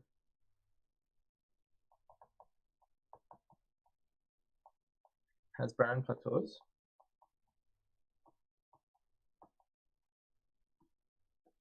is by a principled analysis of computing the variance of the cost function partial derivative with respect to my parameter and seeing if this is exponentially vanishing or not. And this is extremely architecture dependent. So that means that the results that we get from one circuit are not necessarily going to be valid for another circuit. So each time that you have a given architecture and a given gate configuration, you have to study that separately and get a result for that. For instance, we have done analysis of the quantum convolutional neural networks because, again, this is extremely problem dependent, right? So something that we were able to prove is that this architecture right here, and this is the paper, Sharma Archive 2005 12458, is that this architecture always has barren plateaus as proposed. We show a given way in which maybe they can be avoided, but it's not obvious. Then we also went to the quantum convolutional neural network and we say, does this have a barren plateau? And this is the SA Physical Review X 11041011 2021 or Archive 2011 02966. And here we showed that this architecture never has the barren plateau. And remember what I told you, that this was my favorite architecture? This is why. Because you can rigorously prove that no matter what, this architecture, and I'm going to try to fit this here. Oh, that was really ugly. That's okay. This is the biggest for me pro for this. Did I do this? I did it the other way around. This should be cons and pros. I did it again. This is pro, and this is con. And this is the biggest pro. This architecture never has barren plateau, so you can always use it. And you can sort of try to understand why it is that this doesn't have barren plateau. For instance, this is short depth. It's logarithmic, just like the hardware efficient ansatz. We said hardware efficient ansatz with shallow depth, and by shallow here, I should be more explicit, up to log and depth do not have barren plateau. Plus, the quantum convolutional neural network is also local by definition, because it has to be, right? So we here have a question by Jorge. Is it possible to define a progressive learning program which initially trains a model with low expressibility and number of parameters and slowly increases the number of parameters? We have the exact same question in YouTube, so that's a great question. That is, can we avoid barren plateaus by layer-wise training?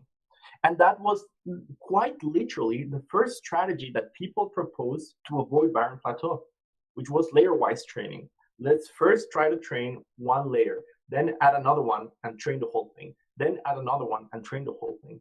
And it's been shown to work for some cases. But also, there is another paper, and I can find it right now. Oh, it's fine. We can find it by Jacob Biamonte and his group in Russia, that they showed that the problem of layer-wise training is that it usually gets stuck in local minima. If you just train small chunks of your algorithm, instead of training the whole thing, you're gonna get stuck in your local minima. Because training part by part of your algorithm, rather than training the whole set of parameters, usually leads you to local minima. And hence, you're not gonna be able to find a solution. So there is a trade-off, but both you and Jorge and Narendra, that's literally the first thing that people thought for trying to avoid barren plateaus. Trying to do this layer-wise, or start with small and increase and train from there.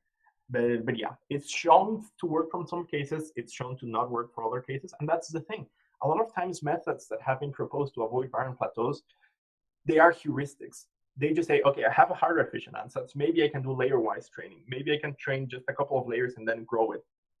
But that is just sort of heuristic, right? We don't have a proof that that will actually work in every single case. What we actually want are heuristic proofs that prevent us and give us guarantees that we don't have barren plateaus. And that's sort of the type of proofs that we have for quantum convolutional neural networks. Those are generically tradable, always. So we've already talked about two sources of barren plateaus, the locality and the expressibility. There are other sources for barren plateau.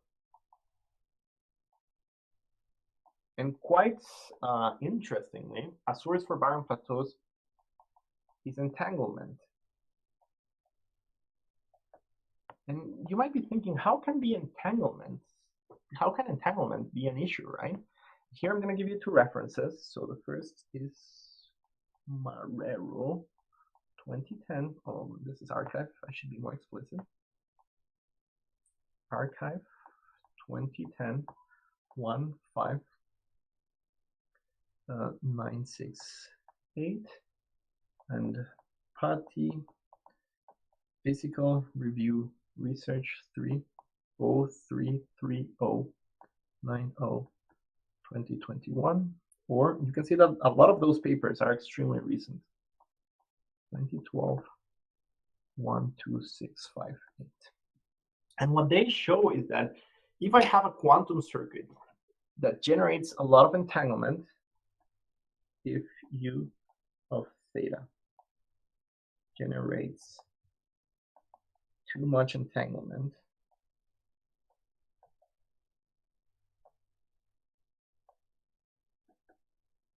between visible, and I'm going to use machine learning terminology. So visible for us is visible qubits, are qubits that we measure, that we use to extract information. And hidden qubits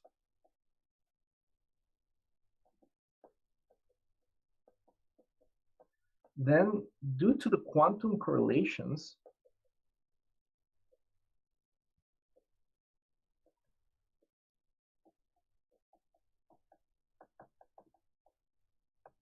the reduced state of the visible qubits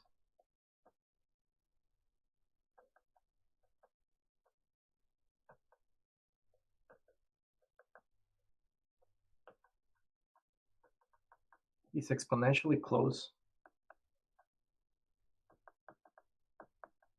to being maximally mixed. And this is one of the exercises from the theoretical guide, being maximally mixed. So let me be more explicit. This means that I take a quantum state, I send it through a quantum neural network, and at the end, I'm just going to look at a small number of qubits. The reduced state in my visible qubits, which again are the ones that I measure, is going to be exponentially close to being maximally mixed. And this is a problem, because trying to extract information from a state that is very close to maximally mixed is exponentially hard. So now we have this issue that circuits that generate too much entanglement, and we have this idea that entanglement is the defining quantum property of quantum mechanics, and it's a resource for quantum computing.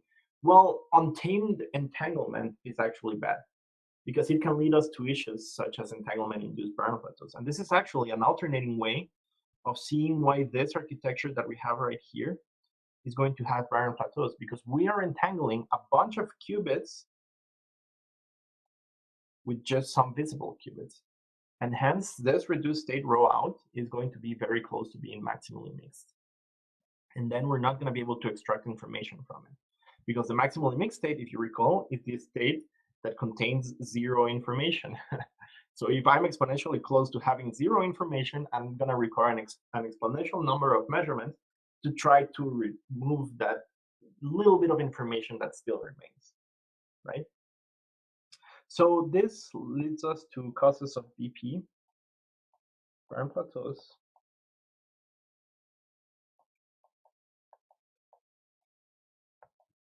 Just as a recap, we have globality, expressiveness, and entangling capacity. The last two are quite related. So these two are sort of like about the same thing, but you know, we can think about them for different reasons. Okay, before we go to studying very quickly quantum noise, are there any questions about barren plateaus? I see we have a question from YouTube that says, is the reason for the presence of barren plateaus in problem-inspired ansatz entanglement? Yes and no. It's more closely related to expressiveness. That's the main idea, because problem-inspired ansatz, even if they explore a limited region of that Hilbert space, that limited region might still be exponentially large, because Hilbert space is a very large space, and even if you just explore a subset of it, if that subset is not small enough, that subset might still be too large. So it's more closely related to expressibility. Okay, any other question about barren plateaus?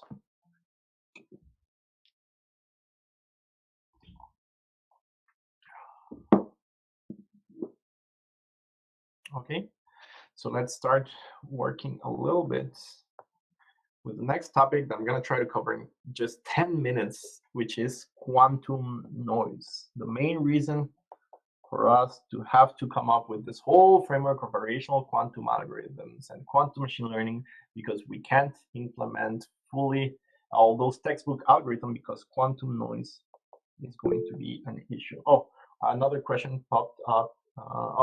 Is there an idea like residual neural network to fight against barren plateaus? Care to unmute yourself and elaborate on what residual neural network is?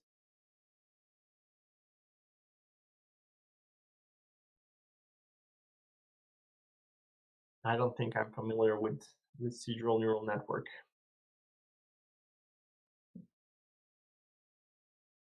All right, you can unmute yourself if you want to ask the question. Residual neural networks is a topology that helped Google to train very deep convolutional networks, fighting against they call the vanishing of the gradients in the network. Okay, I get the question now. Yes, so that is correct. In classical machine learning, there is a phenomenon that is called vanishing gradient, and it's in some points very similar to barren plateaus that we have here. The one difference is that usually vanishing gradients is a problem with the depth of the circuit, whereas barren plateaus is a problem with the width of the circuit. And there have been people that have been trying to import the tools from classical machine learning that have worked against vanishing gradients to try to fight barren plateaus, but ultimately barren plateaus is a precision issue, and that's mainly the big problem, right? So I know that people have attempted this. I haven't seen anything work thus far. People are still trying to come up with ways to avoid barren plateaus. We have another question in YouTube. Can we use low depth AQC to start with a good initial point and avoid barren plateaus? Another great question. Yes, that's another way in which we can try to avoid barren plateaus, because if we know that our solution exists within some well, we can try to initialize next to it. And this is what we call good initialization strategies.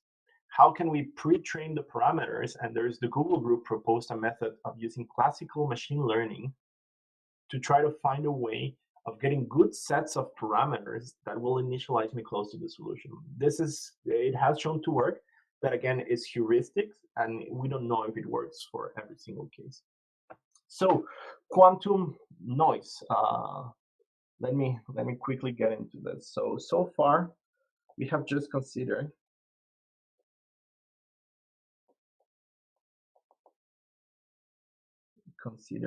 near-term quantum computing for closed quantum systems.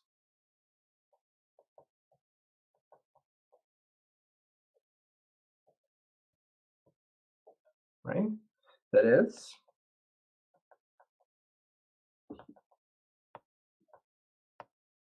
systems that suffer no unwanted interactions with the environment. But as we know, the main point of near-term quantum computing is that these systems, they don't, ideally, they are not perfectly isolated with the environment, right? So in reality, what we have, there is no way to perfectly isolate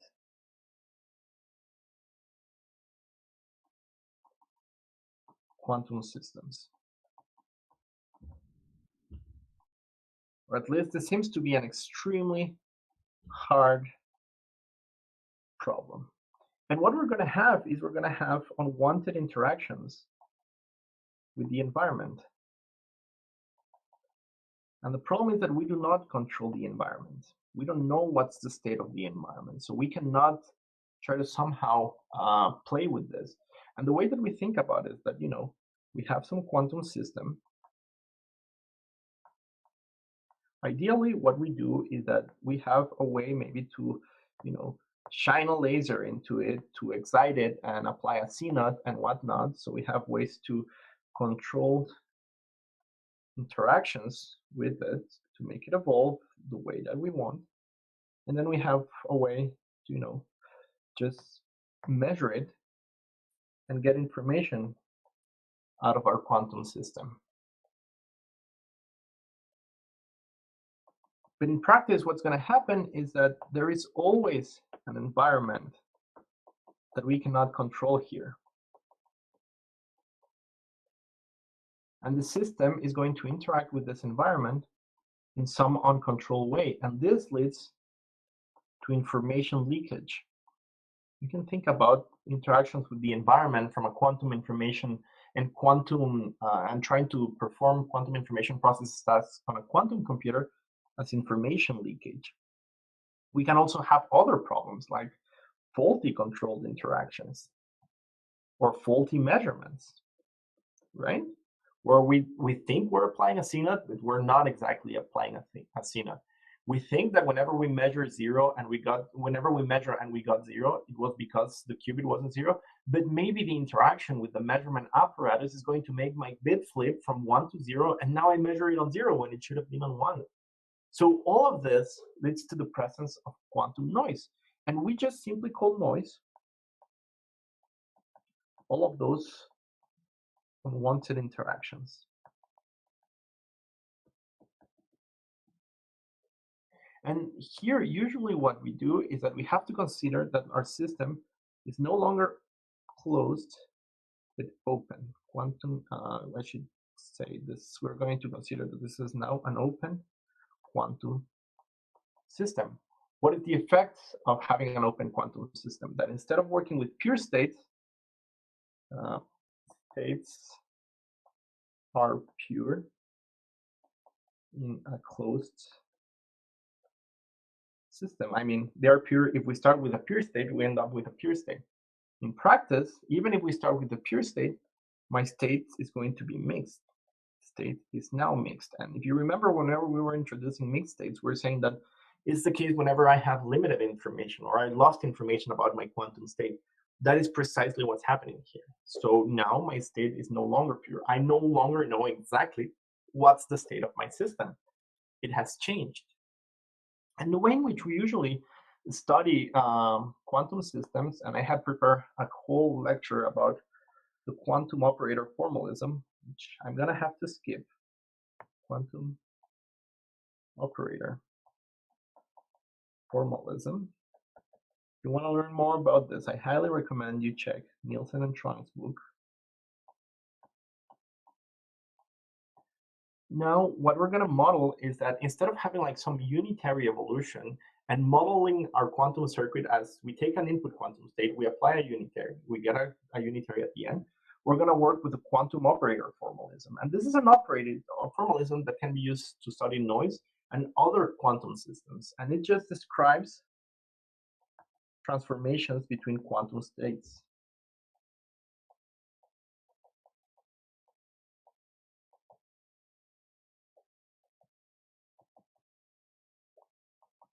So now what we have is that we can think about a process where we take a state We send it through some physical process, and at the end we get a state rho prime that is obtained via this operation here, which is the quantum operation,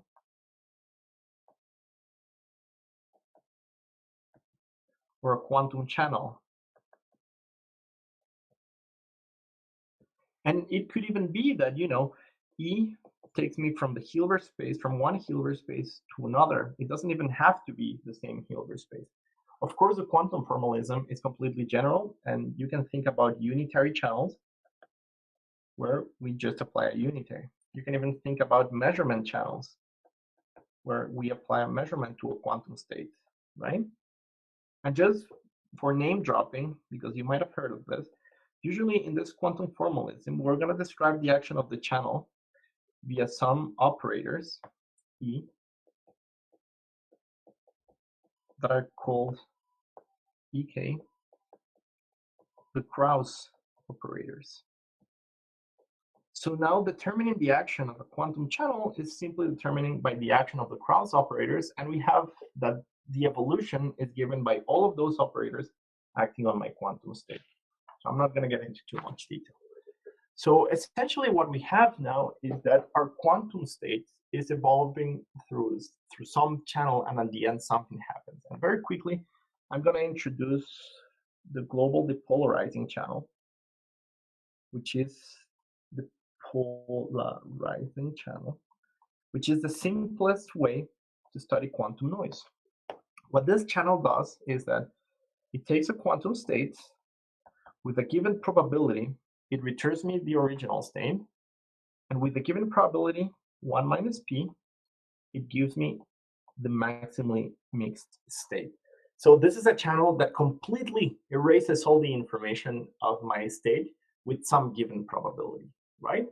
So probability p, I get my state back. Probability 1 minus p, I lost all the information in. This is an extreme case, right? And it's erasing the information on all the qubits.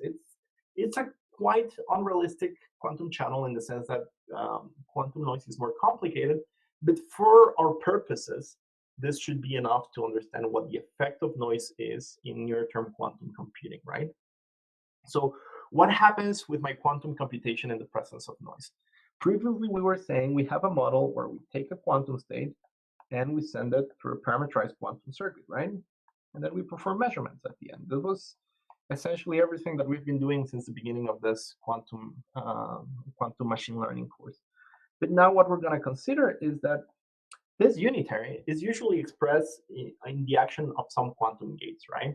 And it can be like, first we do rotations, then we do CNOTs, then we do rotations, then we do more CNOTs and whatnot. And noise usually is acting each time that we interact with the quantum system, say with a quantum gate, it's very prone to noise. And a very simple way to model noise is going to be, we model noise as a noisy channel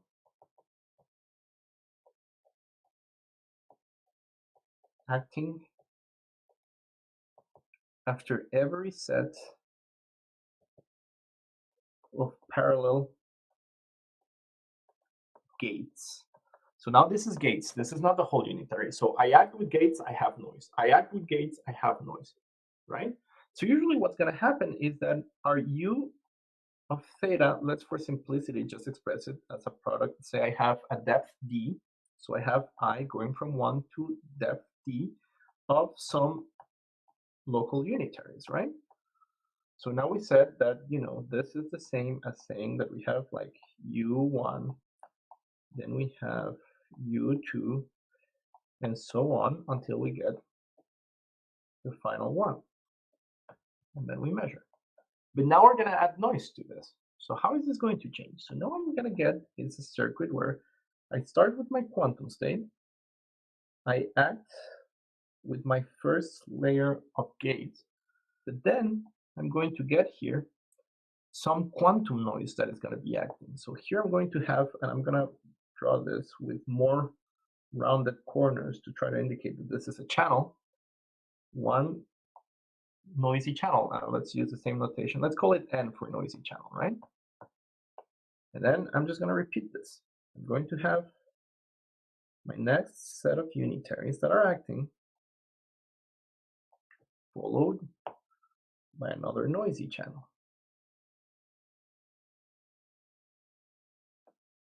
I'm going to do this. And eventually I'm going to get to the last unitary, U of D, and one more noisy channel, right? And then I'm going to perform measurements. So this is a simple way in which we can model the action of noise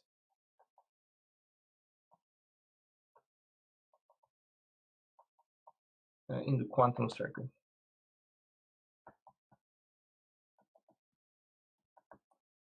So let's now be more explicit, and let's say that this N that we have, this channel, is just the global depolarizing noise. So our original output state, psi out, was simply apply UD, U2, U1 to psi, right? But now what we're going to have is, and now we have to write this into the density matrix formalism, so we can say this was rho out. So we have psi U1 dagger, U2 dagger, UD. Now our output state is going to be of the form noisy channel acting on UD, that is acting on noisy channel, that is acting on noisy channel acting on U2, acting on the noisy channel, U1 acting on rho, right? So we have U2 dagger, then we have UD dagger. That's because here, let's look at this. So first we apply U1, as we said that we did in the circuit. Then we apply the noisy channel. Then we act with U2. Then we apply a noisy channel, and so on, right? And we can use this formula right here for global depolarizing noise. And what we're going to get is that this rho out is going to be expressed as P to the depth of getting my originally, let me call this noisy states, rho out plus 1 minus P to the D rho out. And I'm gonna, this is an exercise in the theoretical guides, so I'm not gonna go into the details of how to prove this. Oh, this is not rho out. This is the maximum limit state. Identity divided by 2 to the n. So now imagine I want to compute a cost function. I had a cost function that was C of theta was the trace of U psi U dagger O. The noisy cost function will be C of theta, and I just have to apply the noisy cost function to this right here. It's going to be the trace of my noisy out state with O, and this tells me that noisy cost function is going to be P to the D trace of my noiseless state O plus 1 minus P to the D, the trace of O identity divided 2 to the n. So we can rewrite this as P to the D. This right here is the noiseless cost function plus 1 minus P to the D, 2 to the n, trace of O. Now this term right here, it doesn't depend on my set of parameters. This is completely constant and independent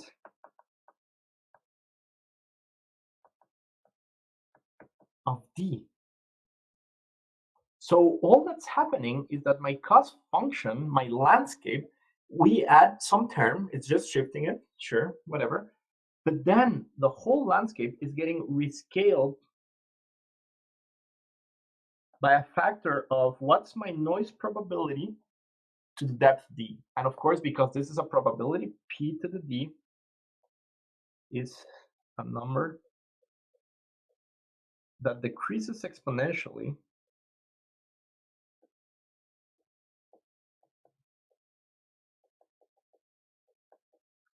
with the depth. So what's the effect of noise? First, at least for this model, noise is exponentially suppressing my state that I want, which is this state right here, and sending it to identity to the end, because in the limit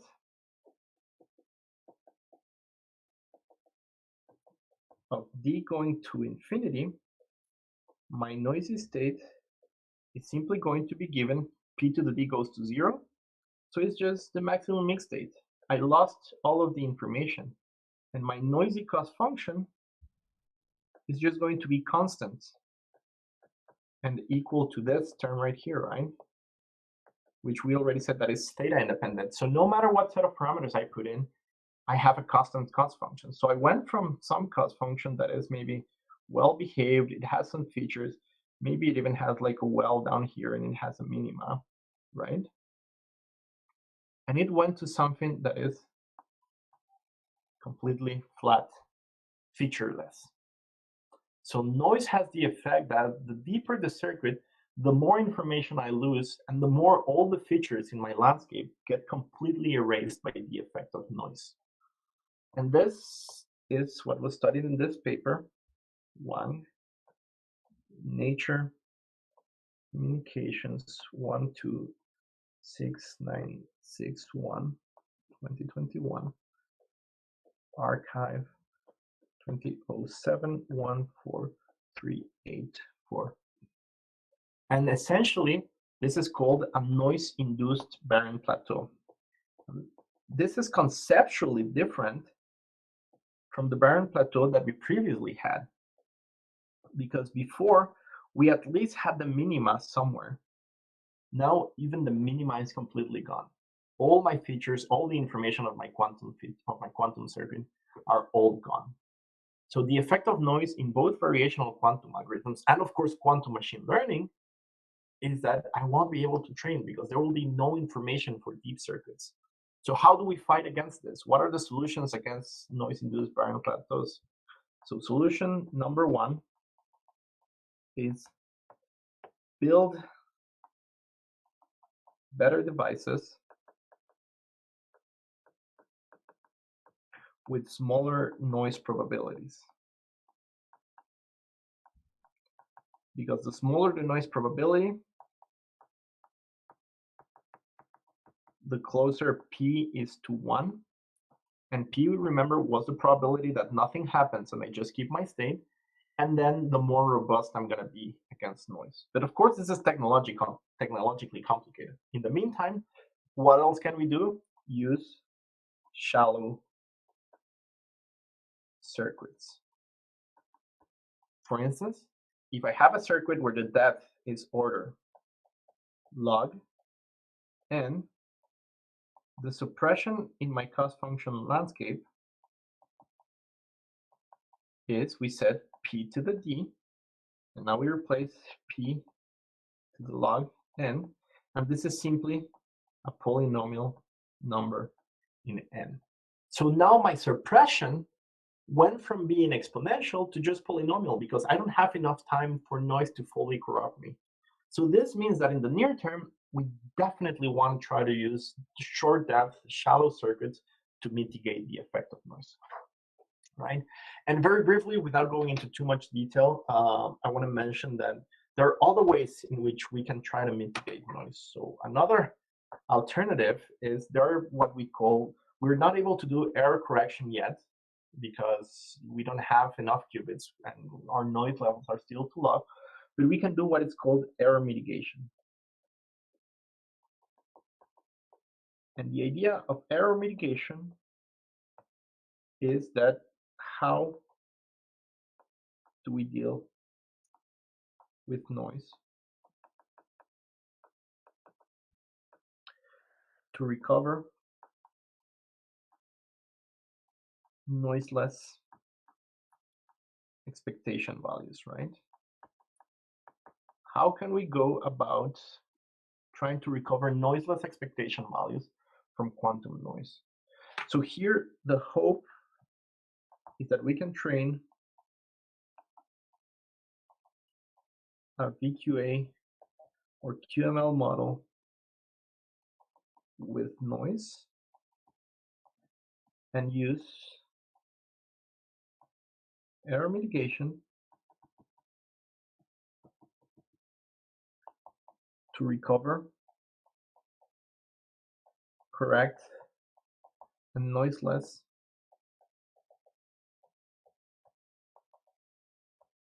information.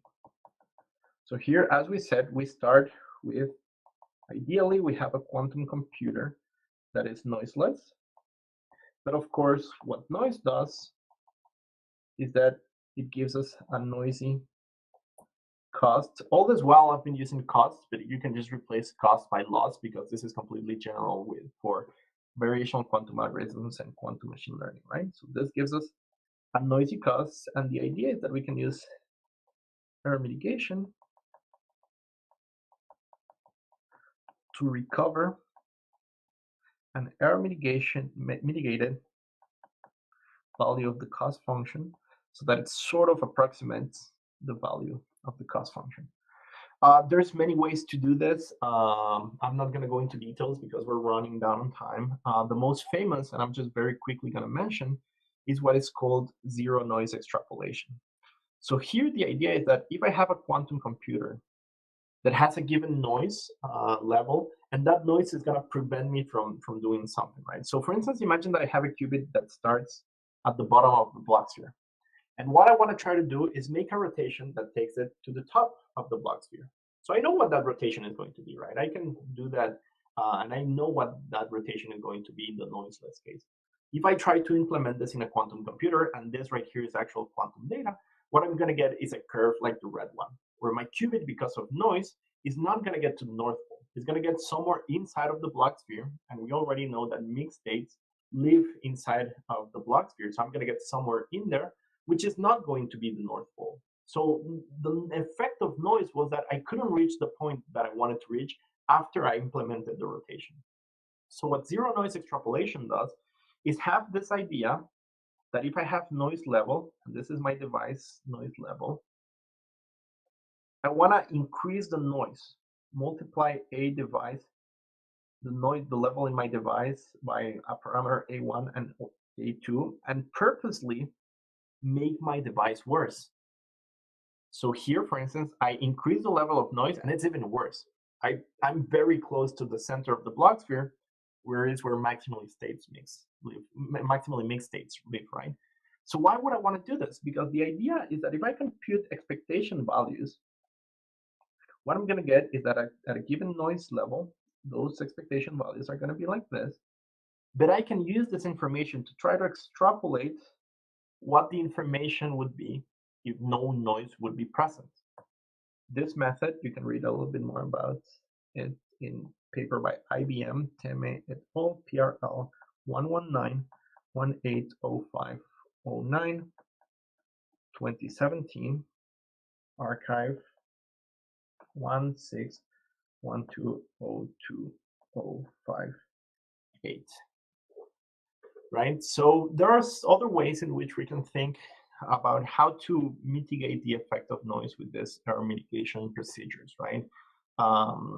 You can read a little bit more about different error mitigation in this paper by Wang, archive. And this paper asks the question, can error mitigation prevent noise-induced Brownian plateaus? I'm going to spoil the solution. The solution is no, because you just push the complexity of, I recover a landscape, but running the error mitigation scheme is going to be exponentially hard for me to be able to reverse this exponential cost suppression. So again, there is no free lunch. So these two seem to still be the solutions for noise-induced Brownian plateaus. Use shallow depth or build better devices. So, right, thus far we have quite a grim picture of quantum machine learning. We've already discussed the difficulties and the challenges. The question is, what are the hopes, given all of this, for a quantum advantage? Taking into account all the previous challenges and others that we didn't have times quantum advantage. So the thing about quantum advantage and quantum machine learning is that it's pretty much a heuristic method. a lot of times we can just run an algorithm and try to see if we found the solution. But there have been recently quite a significant amount of papers that have been analyzing the possibility of us using quantum machine learning with provable guarantees to outperform classical algorithms. I'm going to give you some references like this one, PRL 126190505. For simplicity and saving time, I'm not going to give the archive links. This shows that we don't need fully coherent quantum computer to get a quantum advantage. We don't need quantum memory. We don't need quantum RAM. The schemes that we've been looking at of running an algorithm, measuring, and doing something is enough for a quantum advantage. Then there is also by Huang, Nature Communication 12/1/2021. This is also 2021. And this shows that there are some problems that are very classically hard, like simulating some experiment, that a quantum computer can solve.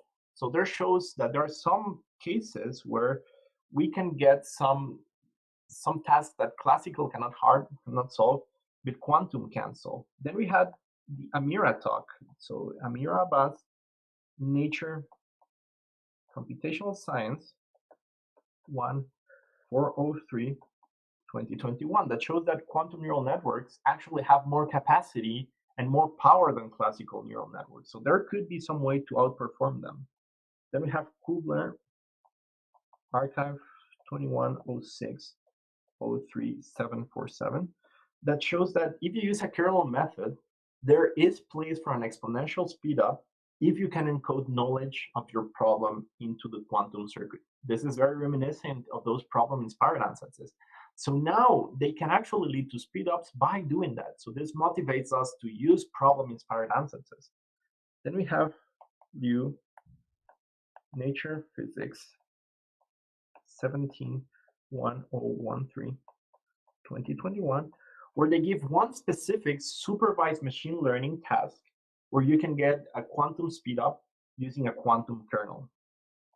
You have Caro, Archive 2111/05292/2021, that shows, and this is going back finally to that question in YouTube about generalization bounds, it provides analytical generalization bounds that says that quantum machine learning models, generic quantum machine learning models, will generalize well using only a polynomial number of data sets. And this is very important because in principle, Hilbert space is exponentially large. And there was worry that you would need an exponential number of points for be able to solve the task. And of course, and I think that this is just going to say about how the field is evolving, there is an extremely important paper out today on Archive, which I think is going to be completely transformative for the field, again by Huang.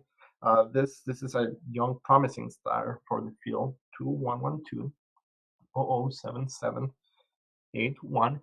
And they showed that you can actually reach a quantum advantage in learning experiments with currently available quantum computers. And this takes into account difficulties such as the noise in the quantum processor. I still haven't read this paper because it's only been live for 20 hours or something like that.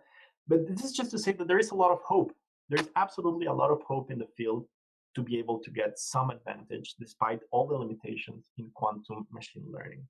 And for people that are still debating to themselves if they want to start working in quantum machine learning, I quickly want to swap here, and I'm going to finish the lecture just to say that this is the end of the pen and paper lectures. I think that I had to skip a couple of things, but I think that the overall idea was already given here. And I just want to give a quick picture of what's going on in the field. So something that I did just for fun was that this week, all throughout, whenever we were having our lectures, every day, I was compiling on an archive I was compiling all the papers on the archive that came out this week in quantum machine learning for you to see what people are doing. So first of all, what have we learned? We reviewed the basic concepts of quantum mechanics. We introduced the basic principles of quantum computing. We presented the framework for variational quantum algorithms, how to define a cost function, how to estimate it, what is the answer for the parametrized quantum circuit, how to choose an optimizer, and we saw some useful quantum circuits. We saw examples of variational quantum algorithms like VQE for quantum chemistry with the UCC ansatz, QAOA for classical optimization with QAOA ansatz, quantum autoencoder, and quantum compilation, and we reviewed the ansatz design problem. Then we presented the quantum machine learning framework, we gave examples of quantum neural networks, and we discussed some of those challenges like barren plateaus and noise. So the question is, what are people doing in the field? So just this week, there is this thesis about generative quantum machine learning. It came out on Monday.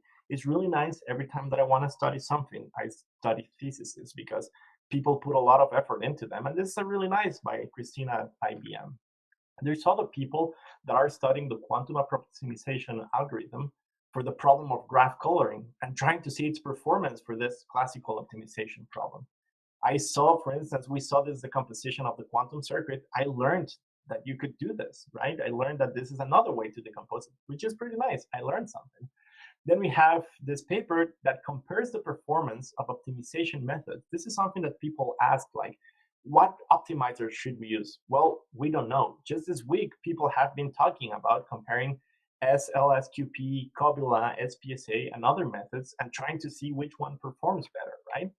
And they just saw that in this case, SPSA performs better in many cases, which is what a lot of people have seen. SPSA seems to be quite good for optimizing quantum algorithms until you put noise in it. So then we get to Tuesday.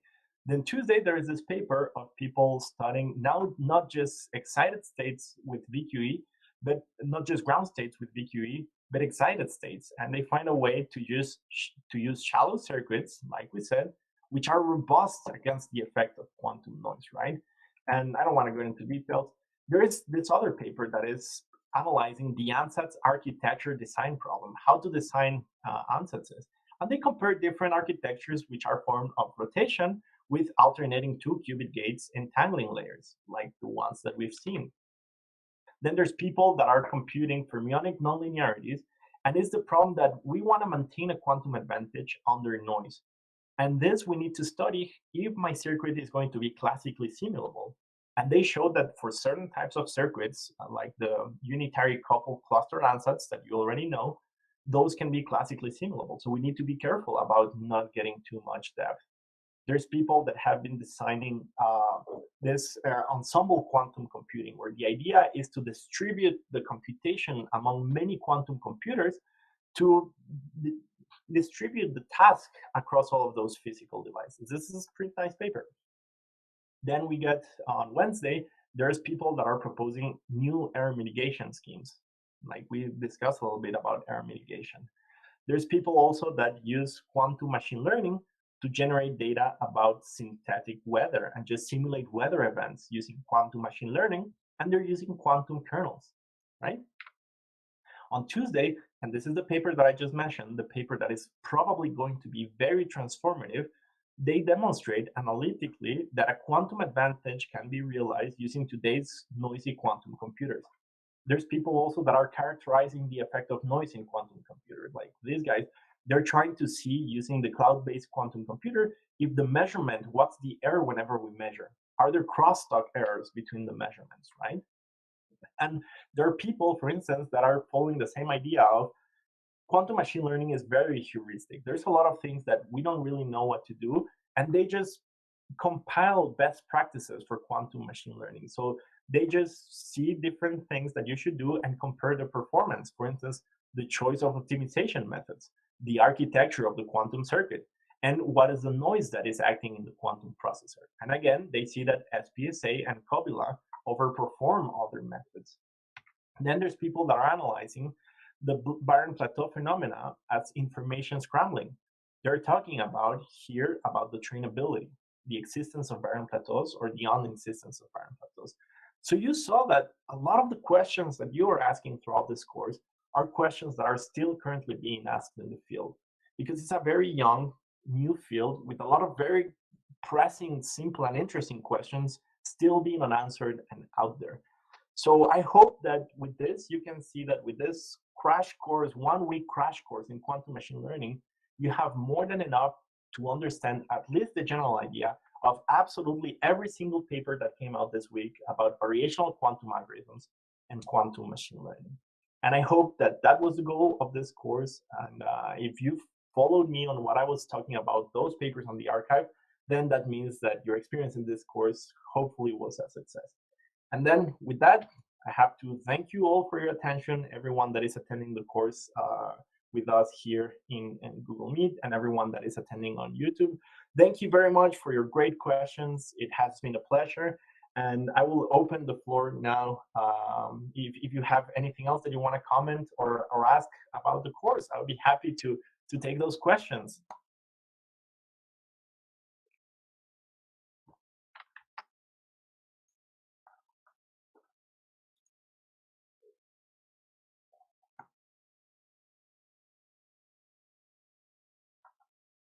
All right. I think that, oh yeah, someone has a question. Oh, I heard some noise. Okay. So we have a question from YouTube that says, once we have fault-tolerant quantum computers, are NISQ algorithms going to be useful? That is a great question. My answer is, what do we mean by NISQ algorithms? So NISQ algorithms encompass both variational algorithms and quantum machine learning. For me, quantum machine learning is going to be useful always, not just now, but also in the fault-tolerant quantum computing era. Why? Because in the fault-tolerant quantum computing era, it's going to be very easy to prepare quantum data. For instance, you want to prepare the ground state of a molecule, you don't have to do VQE. You just do a quantum simulation algorithm that prepares that state at the end. But that still means that we want to try to understand information, and we want to do information processing on those quantum states that we're going to be able to prepare. And dealing with quantum data is counterintuitively. So writing algorithms that are going to handle and deal with that quantum data is going to be hard. So we should definitely apply the learning framework of quantum machine learning to quantum data, because that is exactly how we're going to be doing it, right? It's just that in that case, we're going to have quantum memory and quantum RAM. So our quantum machine learning model probably can have more of its complexity put into the quantum computer. But I absolutely see quantum machine learning and variational methods still being used in the fault-tolerant era, because a lot of physical qubits are going to go into logical qubits. So you might have like, I don't know, like a 200 quantum computer, 200 qubit quantum computer with fully logical qubits. But now let me just not have all of those physical qubits be logical, and now I can run a variational algorithm or 4,000 qubits. Why not? I can still try to solve classical optimization problems with 4,000 qubits. That's something that we will be able to do, and it will still be useful. So I absolutely foresee quantum machine learning and variational quantum algorithms be useful in the fault-tolerant quantum computing era. This is why this is a field that is going to be evolving for the next 5 to 10 years. And once we get fault-tolerant quantum computers, which I'm not saying that it's going to be in 10 years, so don't quote me on that, those methods would still be useful. I definitely see that.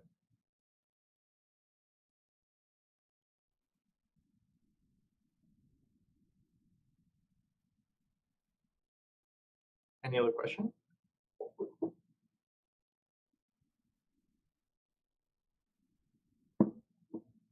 Well, if not, I want to thanks first of all the students for bearing with me through this wild ride that has been this quantum machine learning course. I want to thank again the organizers, Giovanni, Alvaro, and Juan Diego, because they've done a lot of the hard work to putting this together.